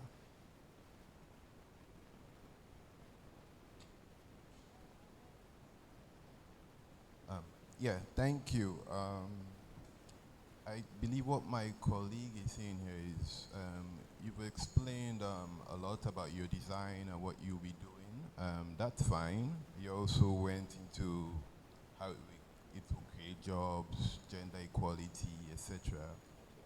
But what my colleague is saying is that we at least expected a little more illustrations of the designs apart from just the master plan. And also you went a bit into the utilization of clay bricks. I mean, that's good. The clay bricks you're suggesting, you're recommending. I think that's what I produce personally. I think that's my specialization. Yes. Well, one thing you should mention too, though, is clay bricks are good. You can use them for simple structures like what you're putting to, like what you're referring to over there. But for larger structures, clay bricks are just the infill material. You're still using steel or reinforced concrete, etc. No. So can I come in? Yeah, come in. Yeah, like for how we used to build with clay bricks, we don't even use, like for the normal building, we use cements for, like what we can say locally, for mortar, you understand? But here we don't use anything, we just use the bricks. The only where we can use the concrete is where we want to put the pillar every 20 meter, one pillar. Every 20 meter, one pillar. So I think for the durability that I want to argue for here, that is why it's not just an ordinary clay. We have a mixture of the laterite soil again. After the subsoil, it's kind of reddish in color, and we're going to mix it with 10% clay and 10% cement. Sorry. So for it to be more durable, it's not like an empty clay or an empty, So I think that for the durability. I understand exactly what you're saying. I've used clay bricks before. Okay. I was just expecting that you'd mention that the main difference between clay bricks and the normal bricks is the mortar you're not using. Okay. But you can still use concrete blocks without structural elements, like if you're putting beams, columns, etc. The same with the clay bricks. The bricks are just the infill material. For structural members, for bigger structures, the bricks are just the infill material. For simple structures, you can just build with bricks. But I expected you to mention them a bit on that. Then also I saw in the photos, I see some thatch roofs there. Yeah. Are you proposing using thatch roofs? How practical is that? How sustainable in terms of how long it will last? What are we looking at? Well, we're talking about the sustainability, things that we can locally source within our environments, like the thatch roofs, we can have it within the community. That's the sustainability aspect I'm looking at. I'm also focusing on the cultural heritage of this particular project. So many countries, I believe this is what they're using as their modern luxury, for the European country, whereas we have it in Sierra Leone, you understand? So that's why I want to depict that you can use thatched or whatever roof you want to use, but it depends how you can get the material whenever you want it, or how locals or within that particular environment can afford to have it. So I'm looking for the poor, not the rich. I know what you're saying, maybe. Yeah, so I think that's my point before I so. Thank you very much. Thank you. You're welcome. Yes, ma'am. Thank you so much for the detailed elaboration. What I've noticed as part of your concept is like everyone is giving to do something based off heritage. What what is your concept added to it? Come again? Your concept added to it. What is your concept that is added to it? Well, my concept is because we have different kind of bricks. We have the normal bricks, not the clay bricks. We have the laterite soil. We have different kind of soil. So for me, I'm only focusing on the interlocking brick. You understand? And also the thatched. If you can see, most of our houses in the provinces, the courtyard, the particular design. So if we bring all those history back, I think it's very, very much important. I think that's what I'm really focusing on. But I can still learn from this, for what you've said. I can go back and see how best I can improve on it. But basically, I was only focusing on the culture, how to bring back our culture with lesser funds. Because let's say those that are living around the big community, like let's say there's a flooding, how can they have houses? How can they, evacuate from that place without money? How can they build this kind of house? But with this kind of houses at a very cheaper rate, everyone can afford to live in a decent and affordable house. I think that's what I want to achieve in this project. Okay. I appreciate what you just said, but what I was looking forward to is how you would actually integrate that into your space. Hence the reason we were asking for the design, because we wanted to see how your concept is being translated to a design. You mentioned a couple of things based off theory, right? We wanted to see it in practicality in terms of the design. I appreciate that you did an elaborate research and tried to show that to us, but what we were expecting is seeing it in a design form, because that's the whole concept. Yeah, so thank you. I think I have a lot of design of this one. Subsequently, I think I'll provide them. Maybe if I'm called upon again to do another, I don't know if there is a provision with that. But I was just looking at what entails in bringing back our cultural designs and stuff. So thank you very much for your wonderful remarks. I appreciate it, and I'm going to learn from them and try to improve. So give it up once more for. Okay. Thank you very much to all the participants.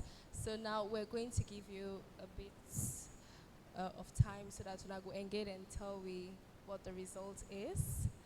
I have already sent to you the concept so that you can look at it. I've sent it to you as well. Yeah. Okay, so yeah, you can. So now we're moving on with the agenda, and now we're going to have a fireside chat with two wonderful, amazing founders. And the first person, we're talking about building designing a sustainable future. And I think our cities, building infrastructure, a conversation on architecture, infrastructure, urban design, sustainability, and the future of African cities is necessary for designing sustainable futures. So now let us just give a round of applause for the founder of Nest and the curator of Design Week Freetown, Joe Yila.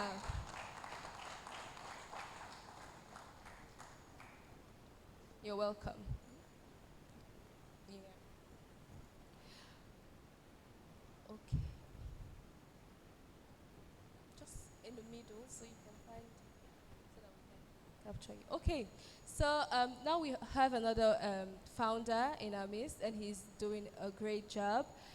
Round of applause for Mr. David Manley, who is the founder of Fele Tech City. Thank you.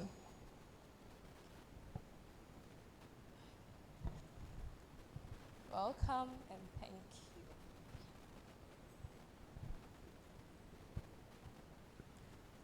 Good afternoon, everyone, again. So this is a fireside chat, as mentioned, and we are just going to unbox and unlock what Fele City is, especially in relation to the theme, which is designing sustainable futures.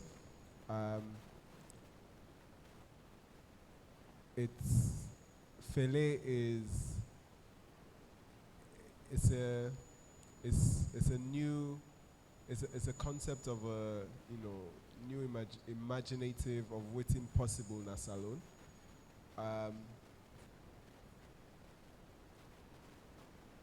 Would like to know from your own perspective, Mr. Manley, for person where they hear about Fele for the first time, what is it from your perspective? And I also want to say, and what is the long-term vision for it? Thank you for that, Joe. Creole or English with it all? So, I think that we can go in Creole. So, first of all, thank you for that wonderful introduction. But I know founders, they wait inside this room here, so for let them not go beat me, me not a founder, me not CEO. I just they run an initiative, a national initiative. I know found one of them startups them. So for them startup founder then there, I don't clarify before now they go back on me now. Having said that, waiting at Philly, Philly in concept, there's the physical infrastructure side to it, but in concept, now I'm building a community where we go support startups and entrepreneurs. It comes out from the pathway. Boko people and they do digital skills training, both government side, both development partners, them, even private sector, people can do digital skills. But when you don't teach somebody ICT or you don't go university, it's a bit do Excel, it's a bit do Word, what comes next? How you do use that skill for create job and not wait till the government hire you, because we all know in a salon, governments they employ over 60% of the population as alone. So it's about enabling young people to be business creators, job creators, and tap into the digital economy.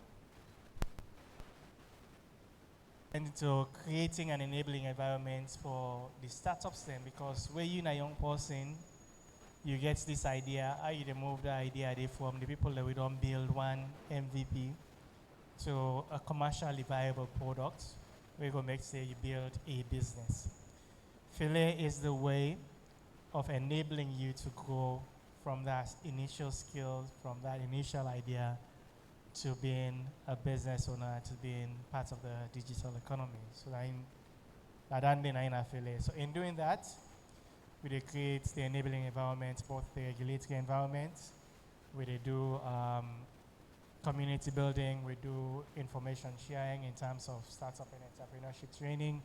We also do the physical infrastructure in a part of the work we do. So now we create that space where if you now founder, you want a space for go grow your business, we get few amenities where you know get any sales. Fele go be the place where you go incubate and build your business for Lego. So it's interesting you go end on that note today, because my next question to you was, waiting bring about the need for like a physical location, and waiting we for expect from that physical location there, and because some of the things you've mentioned are things you can probably do digitally without the need. So, and why a tech city? Why not a hub? Yeah. So, waiting we need the physical space. Community building is fine, skills development, all fine. But at some point, the young builder, you're going to need a physical space for go. Actually, this build from the tech city idea, it crystallized in incremental steps. Okay.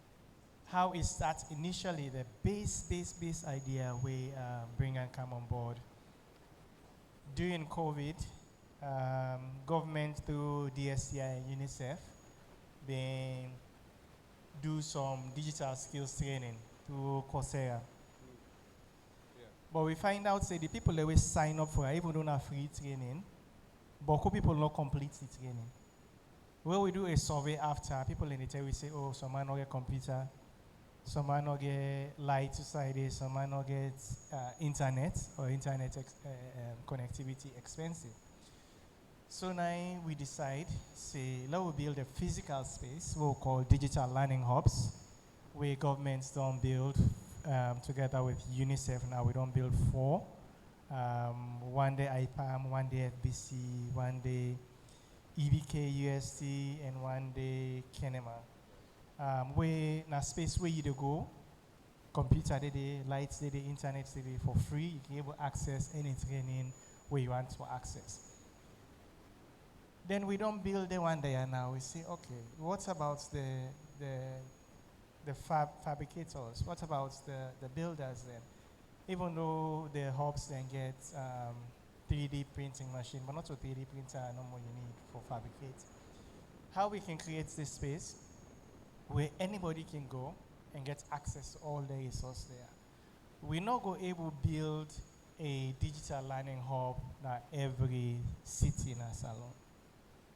Even though governments don't get another partnership where they try for build one in every district, we're not able for, at this point, provide 24-hour lights all over the country.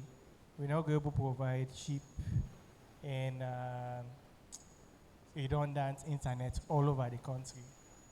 But with the limited resource we governments get, how we go channel all length in there, now one spot, go cocoon and say, everything where you need as a founder, as a young entrepreneur, a dinner, we can able to divert their resources then they. I mean, governments already commits the support in the land, direct fiber line in the space. So we did try for create as many resources with the limited financial backing okay, for make sure say as a young entrepreneur, as a young founder, anything we need for growing business, a day in a particular spot. Wow, wonderful. So, in a nutshell, because of how government sees it, I mean, there might be duplication of resources and also the constraints then with light, electricity, I mean, so one space. One space, yes. And so waiting we they expect for, okay, so for example, you mentioned say you they take from an idea to commercialization.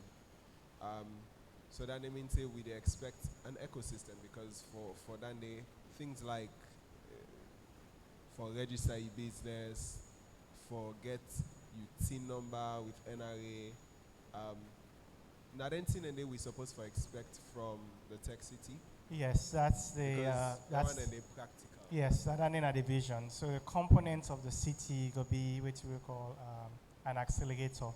Because we know say one of the very necessary thing we all startups they need access to finance. So we know say founders and they through the years we can win them $1,000, $2,000 per competition. But how far can that take you as a founder? So the government established an accelerator we can provide meaningful financing for startups then. Another component will be business development support. So then young founders and they, plenty of them, then get the idea, they don't go as fast or get one prototype, but the business side of it, they know the technology side of it, but the commercial side of it, they're not savvy. So you need a space where you could teach them, say, oh, you need for register your business, you need for get an account, you need for do bookkeeping, you need for promote your business, how you they advertise, all that in and on the business side, we will get a component of the city when I didn't see any and they provide. Then we get the government support side. anything we get for do with government, we go start up with a one-stop shop. So for register a business, we open accounts, we pay your tax, you will get a space where you're able to do them. So within that, you will get a space in there. We will create an ecosystem around you, the founder. Then the other sides could be now research and development, can be the fabrication labs, the education side of it. So it's going to be a whole, as we identify, a whole ecosystem built around supporting a founder, a young entrepreneur. So that's very exciting for a person like me, where actually they incubate startups, because I think for a while, one of the thing away we don't struggle with is how to actually get the startups then for register quite quickly and then open bank accounts. I think for right now, I mean, it takes months to do, and it takes a lot of capital, a lot of money for do. It discourage young entrepreneurs them for actually then go into formalization of them business. But whereas you also need that formalization there for tap into more financing. Resources, yes. You need that pipeline there where it could be a national pipeline for say if this and this and this institution, na ESO, na incubator, where you don't again these many people, you don't incubate this many people, where you don't done, which side they go, because more often than not nowadays, so it's in the happen. You get one founder go through one ESO, way done, it go back, go do this similar training back to another ESO. There's no actual pipeline for support throughout the whole founder lifetime. Okay, so that means you don't identify the problems, the preferred solutions. How soon should we expect Fele for and I mean the space. We just get some wonderful architects, engineers, present their work in terms of something that they're hoping would be, then they hope say, okay, this can come alive now the tech city. How soon we for begin expect then kind developments then in terms of like the physical space? Physical infrastructure takes time and resources. As we don't say, the whole space is 130 acres. So develop that, you need a lot of money. So we do them in phases then, and we start. We don't actually start the development of the infrastructure right away. We start with essential items where you need within any city or tech park. The fiber infrastructure in the city. We start.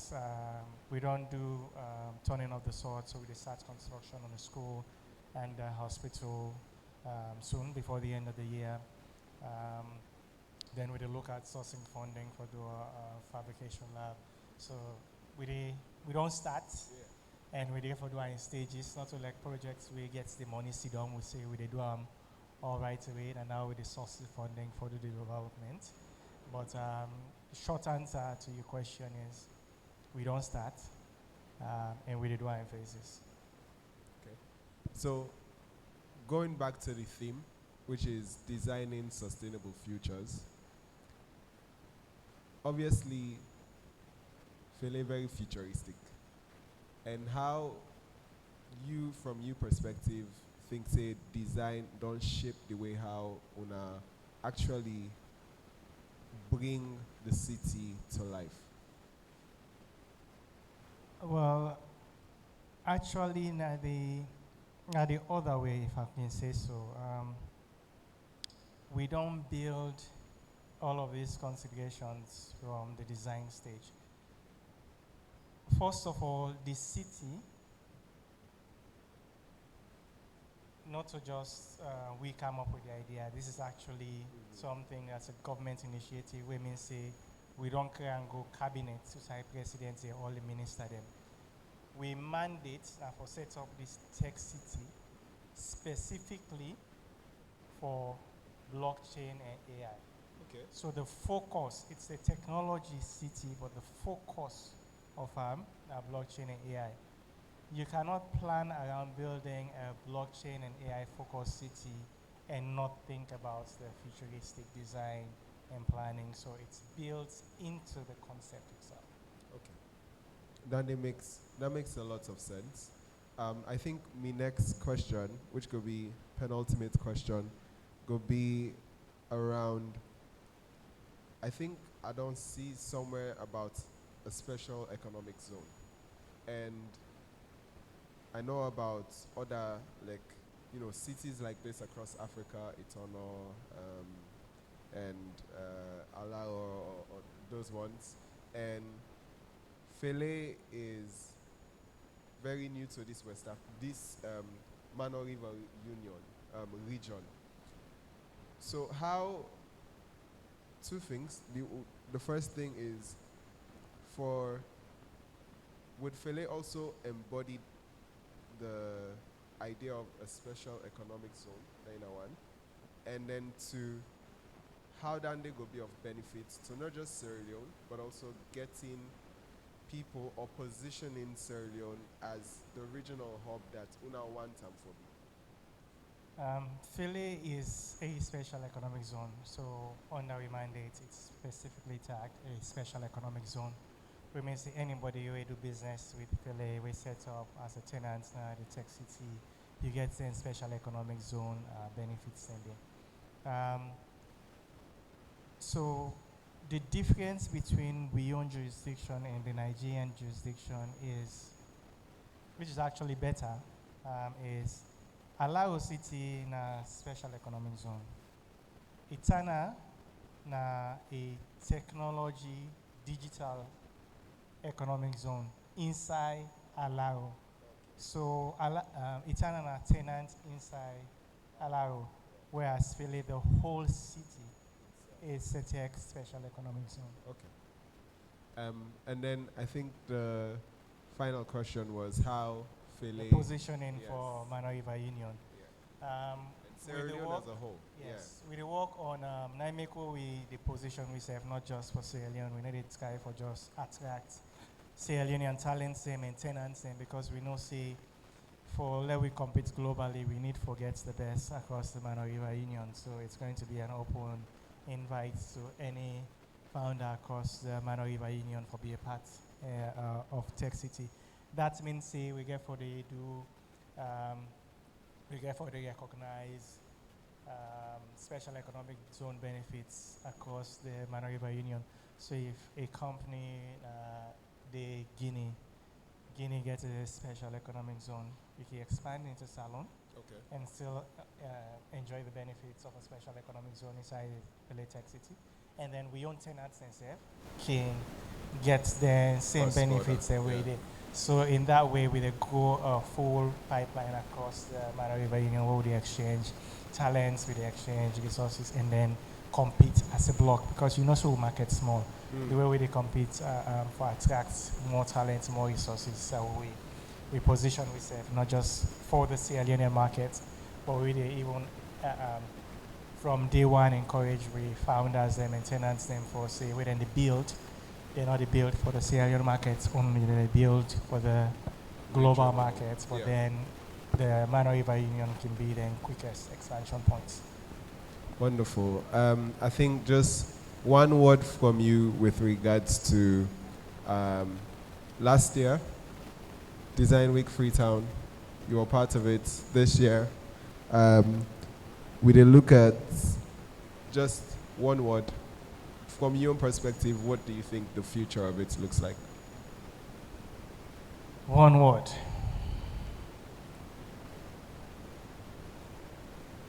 Positive. Okay. Positive, one word, because for even come up with the idea Design Week, the way you don't come up with the idea for execute the idea, then are two different things. Where you execute, the fact that all them people are there, that means there's a growing population of young people who actually buy the idea of how can we design our environment that would better support us in the future. So it just gives you that that hope that things will get better.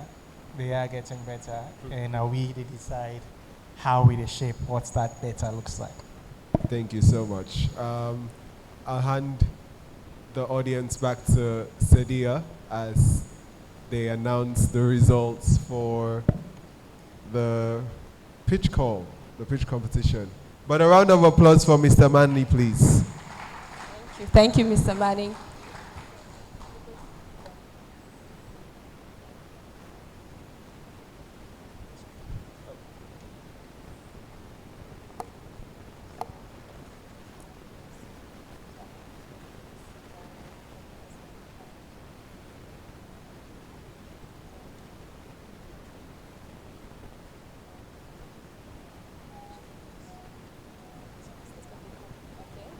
So thank you very much, Mr. Manley and Joe, for throwing light on Felix Tech City and what we're about. Now, Tindon Kampa. Can look at everybody though, actually. The contestants they only look me. Is it going to be? Remember, I want to know if the audience really relates with the competitors. I want to show me one part of the team their name. Just one.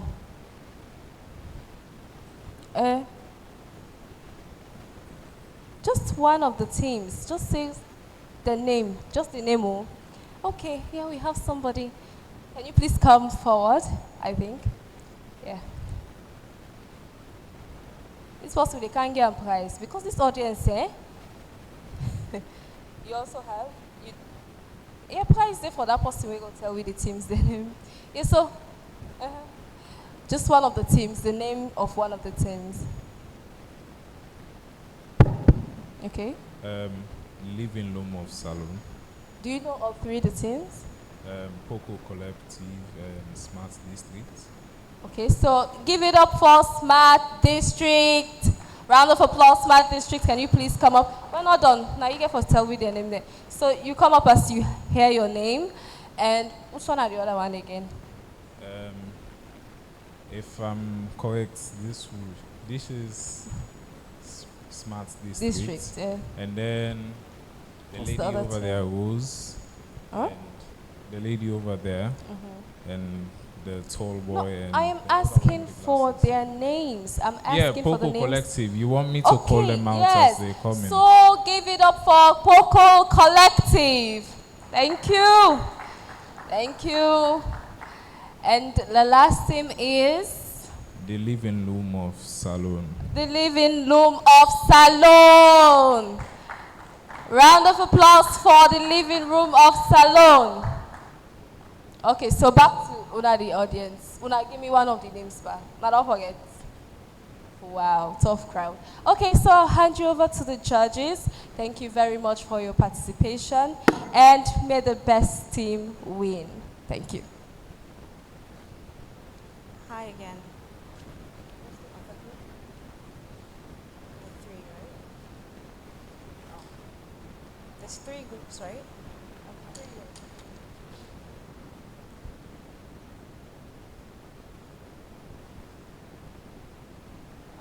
We appreciate each and every one of you for being here today. Honestly, it's with great pleasure to see young people taking part in things like this. And the drive, the ambition, all of it. I know it takes a lot of time to come together and give us what you've given us today. There are a couple of things or a couple of comments we'd want to address based on your designs and what you've shown to us. We'll start with the living room. We like your concept. We like what you're heading. The living room, yeah. We like your concept. We like what you were heading towards and your design phase. We like that you head towards the whole sustainable design, bringing that. I think one thing is Heritage was giving to you all as part of your concept, right?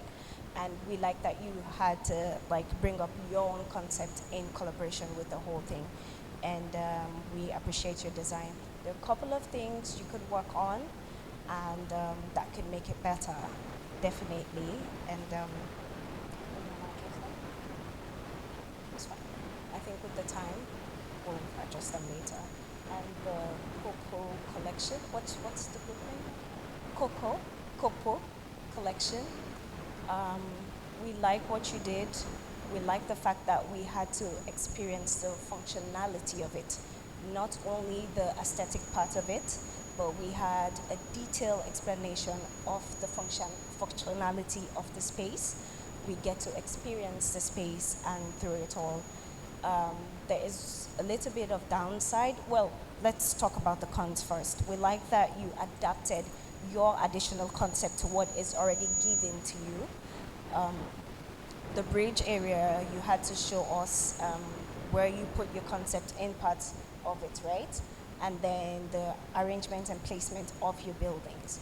The cons, or something you could work on or do better, is wherein what are the structural elements that are going to really sustain the bridge? I mean, yes, it's easy for us to have an arc design, right? But we have to think of how we're going to make it sustainable. And definitely what's the last one? Fairly heritage. We like your whole drive towards the clay aspect of things, using our natural resources, sustainability of it, right? Heading towards that aspect. And what we would have really appreciated, like I commented earlier, is basically seeing that being done in a design firm, right? And we really appreciate all of you and your efforts.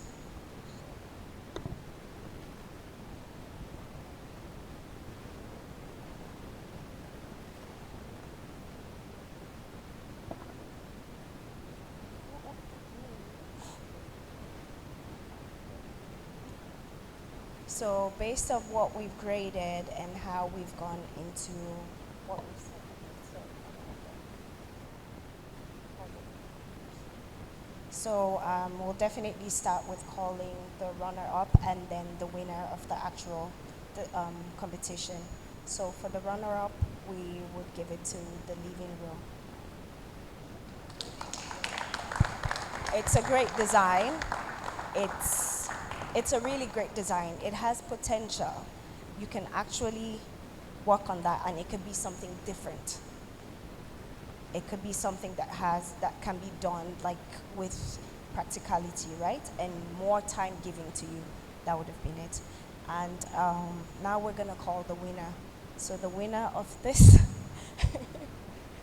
the winner of this contest would be the Poco Collection.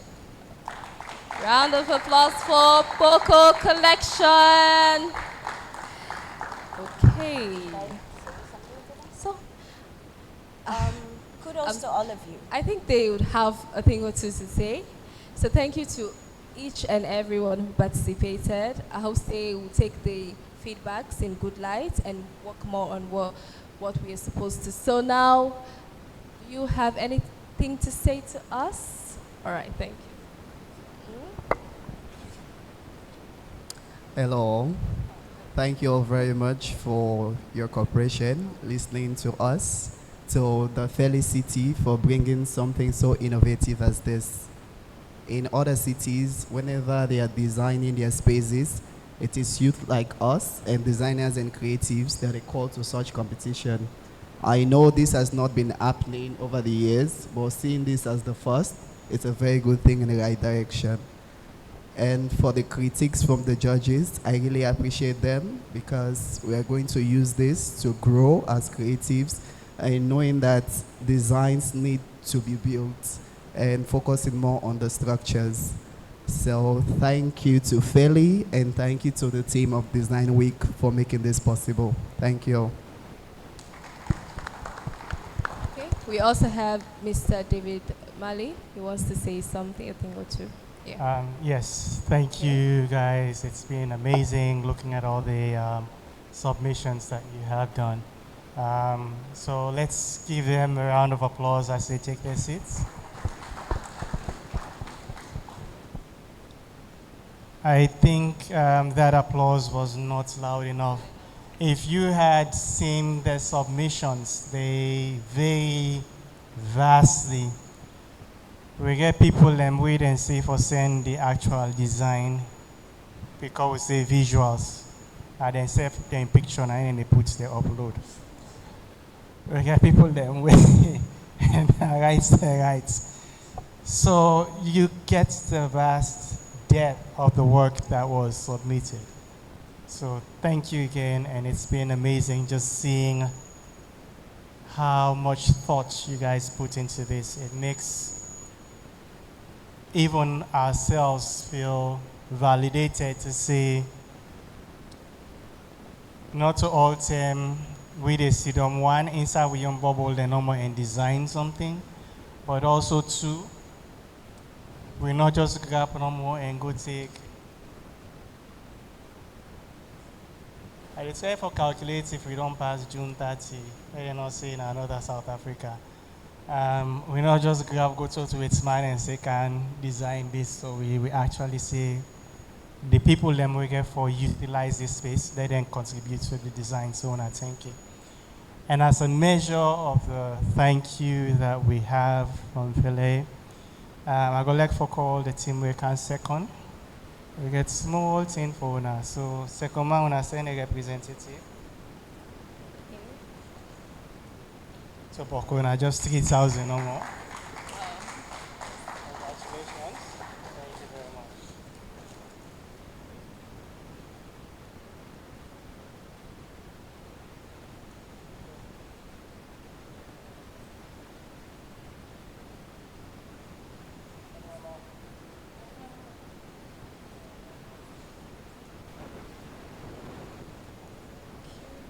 And the winner, send representative, please.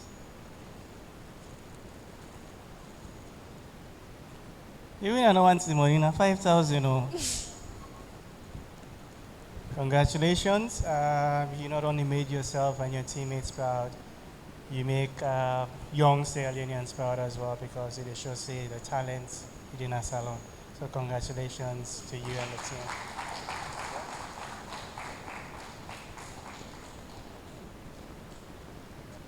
All right. Thank you very much, and thank all of you who participated. Thank you very much, Mr. Mali. So now we're coming to the end of today's session, and I want to say a very big thank you to our judges. Thank you to Una always participate. Thank you to the participants in the competition. Thank you to everybody. And now I'll call on Mr. Joe Ila, who is the curator of Design Week Freetown, to just give us closing remark, and then everybody can go out and network, okay? Mr. Ila, closing remarks, please. Thank you. Okay. We have something else? Hello. So before that, we'll just get some pictures in with our judges, obviously, and Mr. Manley from Philly. So please, judges. Participants, you're next, so don't leave.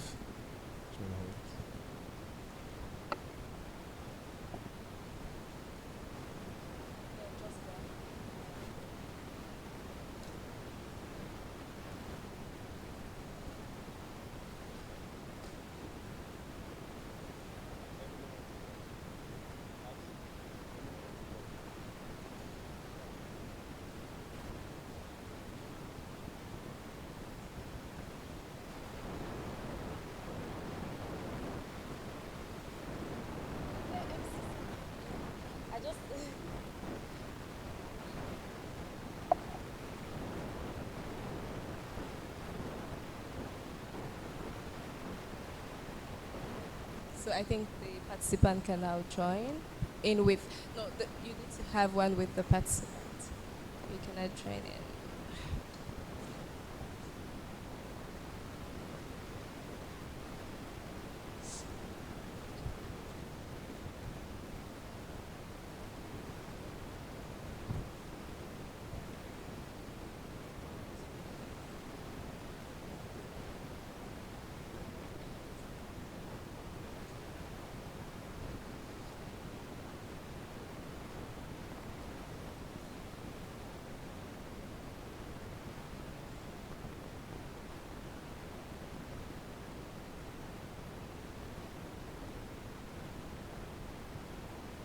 So now, Joe, closing. Have anything to say? Thank you, Sadia.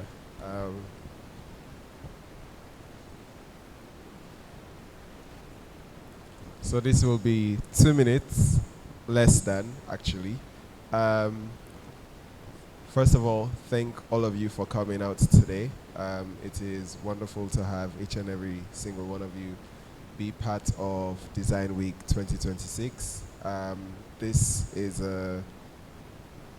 it's something that started out from a simple idea, but seeing something like the pitch competition happen and potentially going to see those designs live in a tech city, that's amazing. I mean, it's such a good thing to see things like that happen from just an idea. Another thing that I want to say is we close tomorrow, so day 4 is tomorrow. But I want to already give a quick shout out, tap on the back to the team. They've been quite wonderful, and definitely want to thank Felicity for their support and for their help with putting this together. We get a slogan, which is Unboxing Freetown. So we'll end with that.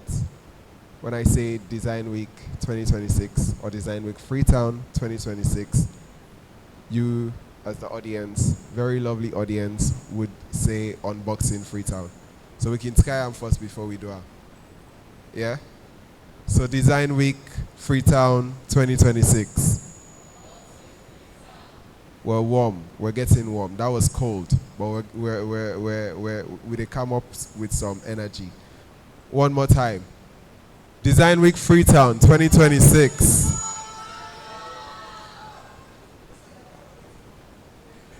No, that is very warm. I like that. So one last time. And it's after 2026. Yeah. So, Design Week Freetown 2026. Thank you very much. And hope to see you tomorrow being the last day. Thank you so much for coming. Thank you.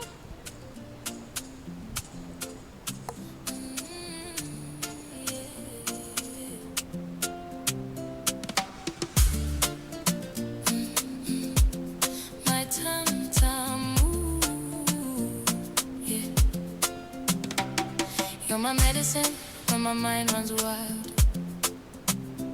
The antidote to every storm inside.